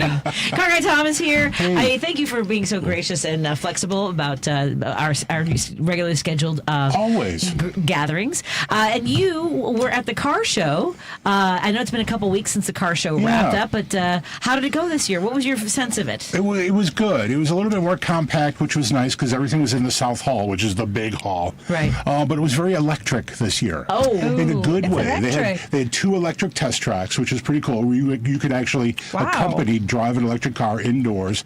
So just driving a car indoors is kind of cool. Okay, that's kind of fun. But Rivian was there in a big way. And for people who don't know, we should have a rooting interest in Rivian. Yeah.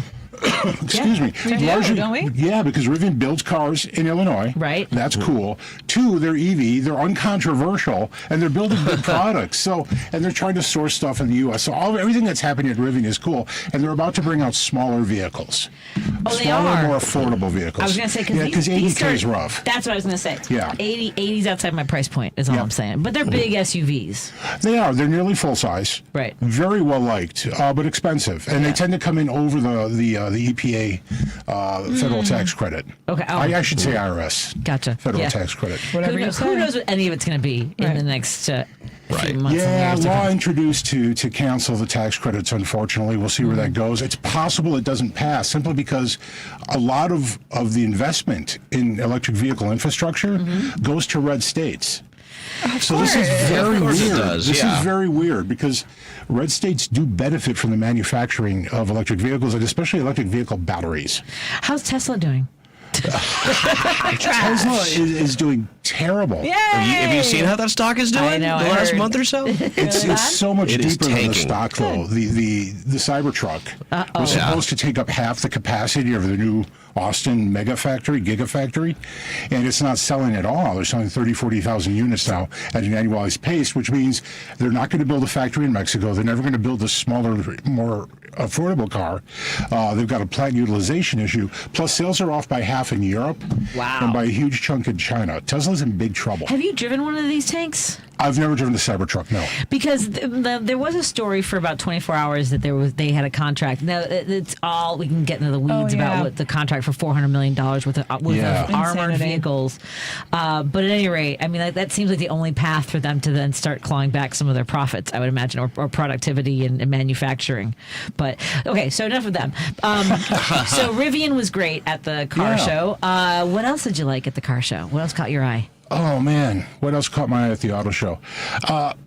That's a great question. I think that what I'm really liking is design again. And the good news is it's got nothing to do with anything political. Color is back. Oh, color's back. Now, this is up to the public now, right? Yes. Dealers do not DEI. stock color. Okay. And dealers don't stock color because it's easy to sell white, gray, and black vehicles. They have those in stock because they offend people the least and they can sell it out of inventory. Sure. So you as a customer have to be patient, order And the wait. color you want, and wait for it to show up. The color is out there. It's available. Ask Adam what color his is. Yeah, well, mine is orange, but There you go. I had to make it orange. I had to have it painted. Well, I made a decision a long time ago. I don't want to drive cars that are white, gray, or white, silver, or black. I wish everyone would make that Well, decision. yeah, it was there's the Hank Hill line. Why don't they make brown cars anymore? Oh, brown, yeah. And so I got a really good deal on my car, but it was silver, and I couldn't find it in parking lots. No one kidding. thing. Then when I was thinking about having it painted, I went to talk and get an estimate on it. And I was thinking, oh man, it's way more than I really want to spend. Then I went out and it was just parked on the street. There were only 4 other cars, and I wasn't sure which one was mine. So yeah, I had it painted at Mako, and they did really an excellent job. You know, it's not like Earl Shaw's going to paint your car for $99.95, but it was a little more than $99.95. Right. But Someone just sent me their first car, by the way. I always love asking people what their first car was, and theirs was a 1949 Ford, and it's a really cool shade. It almost looks like it's purplish brown maybe, but it looks really, it's super cute. That was, people don't know this anymore, but the 49 Ford was a really big deal. It was kind of radical. It was modern looking. You can't tell that now. Like, history doesn't allow you to remember what was modern looking 50 years ago, but yeah, important car, great looking car. It's beautiful. I love it. And the grill, because the grill's kind of almost Art Deco looking. Yeah. So it's very, very cool. Have you guys, Maggie, Adam, have you ever been to an auto show? No. Not since I was a kid. I feel like even though cars might not be your thing, I do feel like everyone should go to one, like in their lives. So we'll figure out a way to take you next I went year. to one about 1991. There were 2 There were both the Tim Burton Batmobile and the Adam West Batmobile, There you go. and RoboCop was there personally. Oh, wow. Now, see that? I see that counts. I'm going to say that counts, Tom, don't you think? World of I mean, if you have a Wheels. real housewife there, then I'll go. Oh my God! Kidding. My first one was 1986, and I've been to a few, and then sometimes because of radio that you're there. What was there? Was there a lot of like the same kind of media coverage that it's gotten in the past? Because a lot of radio stations used to broadcast from there. No, this is super controversial now, and it's a big deal to the media itself, which is whining about this, but. The auto manufacturers are no longer making news at auto shows, so there aren't product reveals. There are fewer concept cars, there are fewer news items. So the media is all annoyed by the auto show, but the auto show still has everything you want to see. So it's not a media event as much. But no, radio stations don't seem to go there as much. There's less live coverage from TV shows. Although I think the 3 major networks in Chicago locals did do coverage. Did do some coverage, yeah. Yeah, because I mean, like they would have like the big platforms like built for the radio stations. It was wild. I just remember being there with WG, and I'm like, this is cool. And then like the big I was gallon. about some platform that was like 15 feet up. It was really weird. Yeah, it's very strange. You could see the whole hall. Yeah, which is Kinda it's cool. fun. Was there good swag? Swag is gone. What? Swag is Swag gone. is in 1949 with that Ford. When I used to go to the auto show in the 70s as a kid, I would get every brochure of every single car. And you'd walk around these giant overstuffed bags, and the plastic handles would rip off. So you'd have to carry it up like a purse. Yeah. That was way before QR codes. No, you're saying now. Now, if you get anything, you get a business card with a QR code. Yeah. Here you go. Not even a pen? No. Oh, damn. Swag was cool. I don't know where those brochures went. My dad threw them out. I know it. Oh, no. Man, those would be kind of fun to have. Yeah. And kind of fun to sell on eBay. I was going to say, but you folks buy that kind of stuff. I do. I like the car show. So what's in the news for cars right now? Besides Don't buy one. Here's the hot thing right now, and not enough people know this, I think, but if you are thinking electric, and you think electrics are expensive, which they kind of are, this is the time to buy a used electric car before the federal tax credit goes away, because there's $4,000 on a car, and used EVs are cheap. Okay. And by cheap, I mean there's a lot of them out there for under $25,000, and then they need to be under $25,000 to qualify for the federal tax credit. I know. Maggie and I are like, I don't know if I can do that. I went with a hybrid. That's what I'm paying off right now. Yeah, that's. I think we all have hybrids. Yeah, I have a hybrid. I wouldn't have a place to plug in a plug-in car. Well, that's a city problem. Yeah. That's part of the problem with the infrastructure, and we're not going to see any infrastructure growth now for 4 years. So what? You ain't got no money. Oh my God. Well, we're not going to get any money either from the federal government. Right. Yeah. What are there cities that do their infrastructure better when it comes to EV? Have you heard anything about? Yeah, one of the things we're seeing, like in California, local zoning in some cities requires that new properties, new constructions have level 2 charging or home charging built in. Yeah. Don't we have that here? Not required. Okay. Unless like Evanston always does crazy things. Maybe they do it. But I'm not aware of that in Illinois. Huh? That's a wild. required EV2 infrastructure. I think you may have to wire for it. I see. Wow. You don't have to. Okay. But I don't think you have to install the actual. Well, especially for apartment, you guys both live in apartments. It would be tough. Right. Yes. It makes it even harder. I mean, I do get a parking space with my apartment. It's just like some gravel out back. I don't know where to put the charger. Not ready for the charger. Yeah. It would be one heck of an extension cord. Now hybrids don't have any sort of rebate. So, but they're still Not doing anymore. pretty well. But hybrids are crazy hot right now. Yeah. Because you know what happened? The new boogeyman is electrics. Electrics are scary, and then hybrids became unscary. Yeah. That's like a level of scary behind us now. Yeah. And they've been on the market for so long, right? Yeah. Like since 20 years. I have two. Yeah. I have a Prius and a RAV. I love my RAV. And they've been really reliable, right? Oh gosh, yeah. Toyota hybrids are the best. Yeah, I'm a big fan. That's what, really, we were talking about my Chevy Celebrity wagon when I decided I was in a position that I can actually buy a car again in the city. And I just asked every mechanic, what kind should I get? They all said get a Toyota hybrid because I did not want any maintenance. I didn't want my car breaking down on me every other turn. I didn't want to get stranded out in like a field full of cows. Both cars are great. I didn't want to get stranded in Alabama where the tow truck driver would have warned me I might have to stay in a non-white motel. What year is your RAV, Maggie? 2021. Yours is even mine's just 2018. You guys are, and yours. I got a 22 Prius now. Now, do you guys remember when every single cab in Chicago was a Camry hybrid? Yes. Oh my God. Every used Camry hybrid, just like a magnet, was sucked into Chicago, and every cabbie grabbed them because they were reliable and roomy. Yeah. They were the perfect, but they all aged out really quickly. Yeah. For a while, it seemed like a lot of them were Priuses, which I think is smart. If you're, a lot of Uber drivers are Prius drivers. Yeah, and you've got the hatch and the decent sized back seat. Exactly. Yeah. Yep. So you have a 22, you said? 21, yeah. 21. So it has a bigger screen on the dash. It has a bit, but we went with the 1 year. Like in 22, I think that is when the screen is really bigger. Yeah. I was. I don't need that. That drove me away from. I don't need that. Yeah. Makers want you to need that. Well, I know. That's how they differentiate lower trim levels from higher trim levels. Bigger screen. Yeah. Do you have a screen in your 22? There's a screen. Yeah, it's not enormous or anything, but it's big enough that I can see the map and the music that's playing at a calendar alert. Gotcha. There you go. Same. My friend she rented it's like a high-end Kia, like sort of sporty car. It was like a bright fluorescent green, but the panel was like it was so high tech. It was like all like.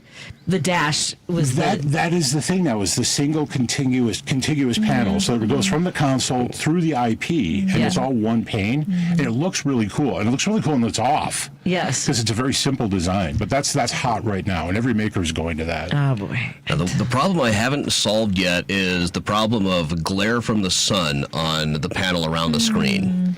If the sun is hitting that just right, I've got to find a towel or something in the back that I can just put over the screen. Yeah, see, that's what I think screens for me. But can't you control it through the dimming?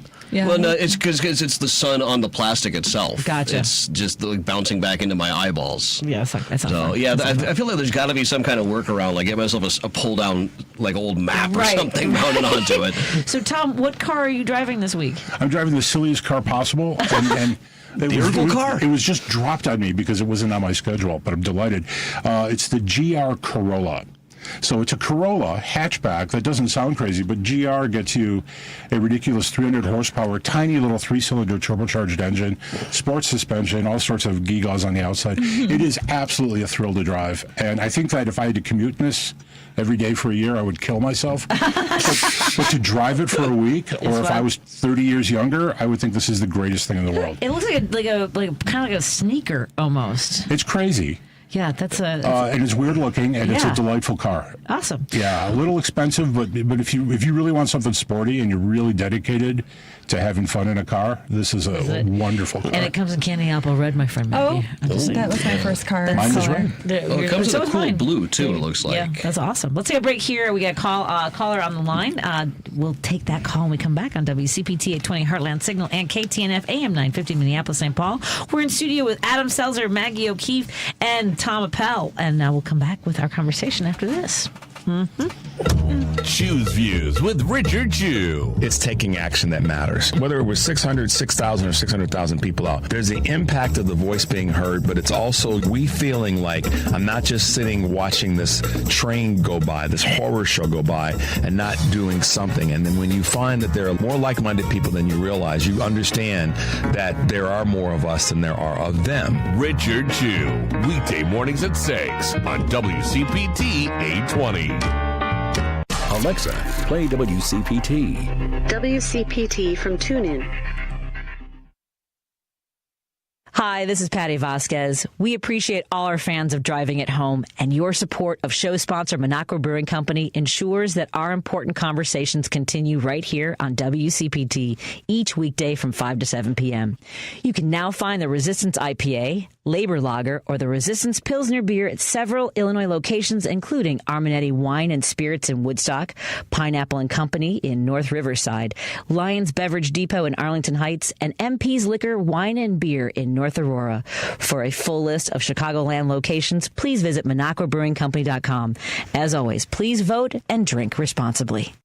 You're listening to Driving It Home with Patti Vasquez. There's so much that goes on behind closed doors on WCPT 820. That's why it's so important for you to be tuning in to WCPT all day long. Have it on the background. Tomorrow on Choose Views, Richard's guest will be Elliot Richardson, president and co-founder of the Small Business Advocacy Council, and Brian Lemick, executive director of Defend the Vote. And they'll be talking about the SAVE Act. Oh, my gosh. Okay, we have to, I know we need to cover that at some point, too. Maggie's got to come back. Tomorrow on Live Local and Progressive. Oh, that's Richard Choose Views, 6 to 8 a.m. right here on WCPT. And tomorrow on Live Local and Progressive, Jonas Esposito will be joined by Chris Lehman, D.C. Bureau Chief for The Nation, and Mark Jacob and Jennifer Chelsea, which is the best conversation about media. And I'm curious to see what they have to say. Of course, they're going to unload about Bezos' decision when it comes to opinion pieces and editorials. That'll be tomorrow from 2 to 5 on WCPT 820 on Jonas Esposito's show, Live Local and Progressive. And tomorrow, I'm excited because we have Carmen Navarro-Jarcon and our guest co-hosting, and our guests will be including Representative James Tallarico. I don't know if you guys are familiar with James Tallarico, but he is a pastor. If you've seen any of these videos where he talks about how Republicans who pretend to be Christians are hypocrites, he also talks about the billionaires who are getting in and mushing up the government in Texas and using their money. So he's going to be great. He'll be on tomorrow at the top of the show, and we're going to have Laura Tennyson, who was a witness and I believe videotaped she was a witness to the arrest. Remember that woman being dragged out of the town hall meeting in Idaho? Yeah. So she was in the room. So we're going to talk to Laura Tennyson tomorrow. Just a lot going on. Tom Appel, our car guy. Follow him on social media, Car Guy Tom, and sign up for the newsletter. Yeah. I always forget. Car stuff at consumerguide.com. I know. Maybe I should write it down before we start. So for you, we have a listener who wants Dave from Hoffman Estates wants to talk about electric cars. Hey, Dave, what's on your mind? Hey, Patty. A little bit back, I had heard something where Hertz was clearing out a bunch of those the EVs, because a lot of people did not want to rent the EVs. And they could use EVs, from Hertz sales. Is that true? Someday, when we plot the timeline of Tesla's demise, the Hertz decision to sell off its Tesla products is going to play big into this, because it's part of the reason that Tesla sales were down last year and why Tesla profits are down. Hertz had committed to 60,000 EVs, most of them Teslas. Some of them were Polestars, if you know what that is. But it didn't matter. But it didn't work. People didn't want to rent electric vehicles on a regular basis, so Hertz quickly dumped. Mm-hmm. Yeah, they dumped 20,000 really fast, and then dumped 10,000 more after that. Rapidly, just amazingly driving down the value of used electric cars and used Teslas. And those prices were so attractive that people stopped buying new Teslas to buy the used Teslas. And that's why Tesla sales were down in 2024, and they lost their pricing power. They had to keep discounting their cars to sell the new ones. So, yeah, that absolutely happened. Hertz does still rent electric vehicles, but not as many. Gotcha. Yeah, it's kind of hard. Thank you for calling, Dave. I appreciate it. Thank you. Okay. And a listener asks about the Subaru. How good is the new electric Subaru that can charge on 110 volts? It can charge at 110 volts. You're going to want regular charging, but we're talking about the Solterra. So it's a compact EV crossover. It's nice. It's based on Toyota product, the BZ4X, exact same vehicle basically, but all-wheel drive standard because that's like a Subaru thing. Very nice car. Range is limited. It's a little bit expensive. I would shop around and see what kind of a deal you can get. I like the car a lot. Fun to drive, quick, nice interior, really well screwed together. But there are cheaper, more affordable EVs out there. Thank you for messaging, Paul. Always great to hear from you, by the way. That's Paul Latham, who's been a fan and a friend for quite a while. I was wondering about this. A listener messaged us a few weeks ago. Mirna messaged us pictures of these little... Have you seen these little tiny Mexican cars that the president of Mexico announced they're going to start having manufactured in Mexico?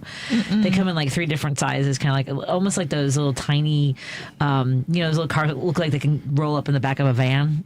Nice. those little smart cars, right? Oh, okay. Yeah. Have you heard about those? Well, they're Chinese cars, and they can be built on there. They could never be imported to the U.S. even if it was legal, because it wouldn't be legal. They wouldn't qualify for basic standards, for our, crash testing safety, and things like that. That figures. Yeah, so here's a fun fact about Mexico and Chinese cars, though. Most of the Chevy lineup in Mexico is built in China.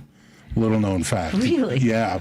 More than half the lineup. They import them. General Motors does big business in China, not as much as they'd like, but they import Chinese cars that they sell as Chevys down there because Mexico doesn't really have a national brand, and they don't have an industry with any brand identity. So Mexican nationals, consumers down there, don't really care about brand, and they will gladly buy something that's Chinese built because they don't, no problem for them. Gotcha. Well, it's Tom Appel. Again, sign up for his newsletter. We always love having him in at the end of the month. I want to make sure people know everything they need to know about the theater tour tomorrow and the organization it's benefiting. Yeah, it's a Snellville Performing Arts down in Snellville, Georgia. It's a lifeline and a safe space, a very inclusive space for kids in an area that really need one.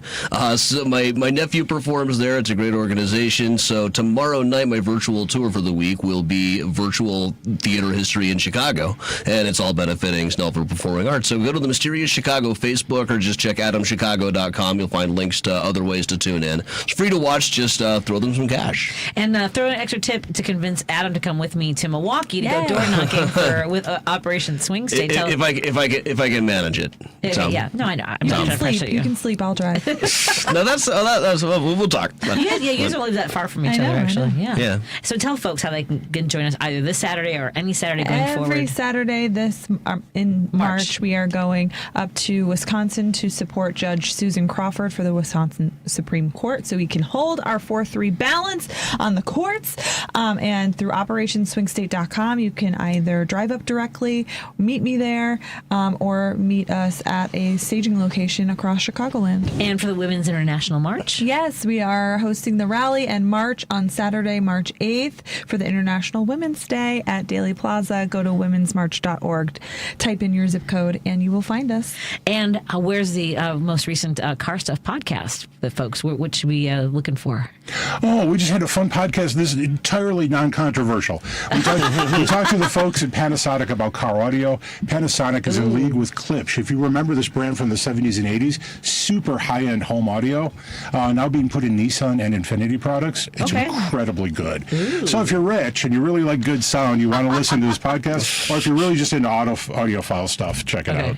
Yeah, I mean, is there anything better than like cranking the tunes on a summer day with the windows rolled down and just riding the airwaves with your hand? Yeah, Cruel Summer, Taylor Swift, all day. Mine is the drum riff with Phil Collins. Oh, the Magic Break, sure. yeah. I don't know, but that's right here. Like there's a stretch of Devon. I just have that memory of driving down through the forest preserve, like through the woods. Yeah. Yes, yeah. Right. Yep. So that's the road to Superdog. Correct, my friend. Yes, very just good. Guessed my dinner plans. I'm having brats. Adam's having. It's all kinds of smoked meats. Smoked meat night. It's smoked meat night. Well, thank you all so much, Adam. One more time, where folks can find you. AdamChicago.com. And Tom. Oh, consumerguide.com. Excellent. And Maggie? 40thWardDems.org or MaggieO'Keefe.com. Join all of our guests. And, of course, we want to thank our sponsor, Source Solar. Go to source.solar to find out about your eligibility for making an appointment, becoming one of the over 100,000 happy customers who have put solar panels on their homes. And we're looking forward to conversations with them. Randy Rhodes is coming up next, followed by Matt McNeil. Thank you so much, Lady B. Everyone have a great evening. Be safe. And we'll be back tomorrow. Being blind doesn't always look how others may think. Retinitis pigmentosa aimed to overwhelm my family. It tried to cut me down. I know where to find support and where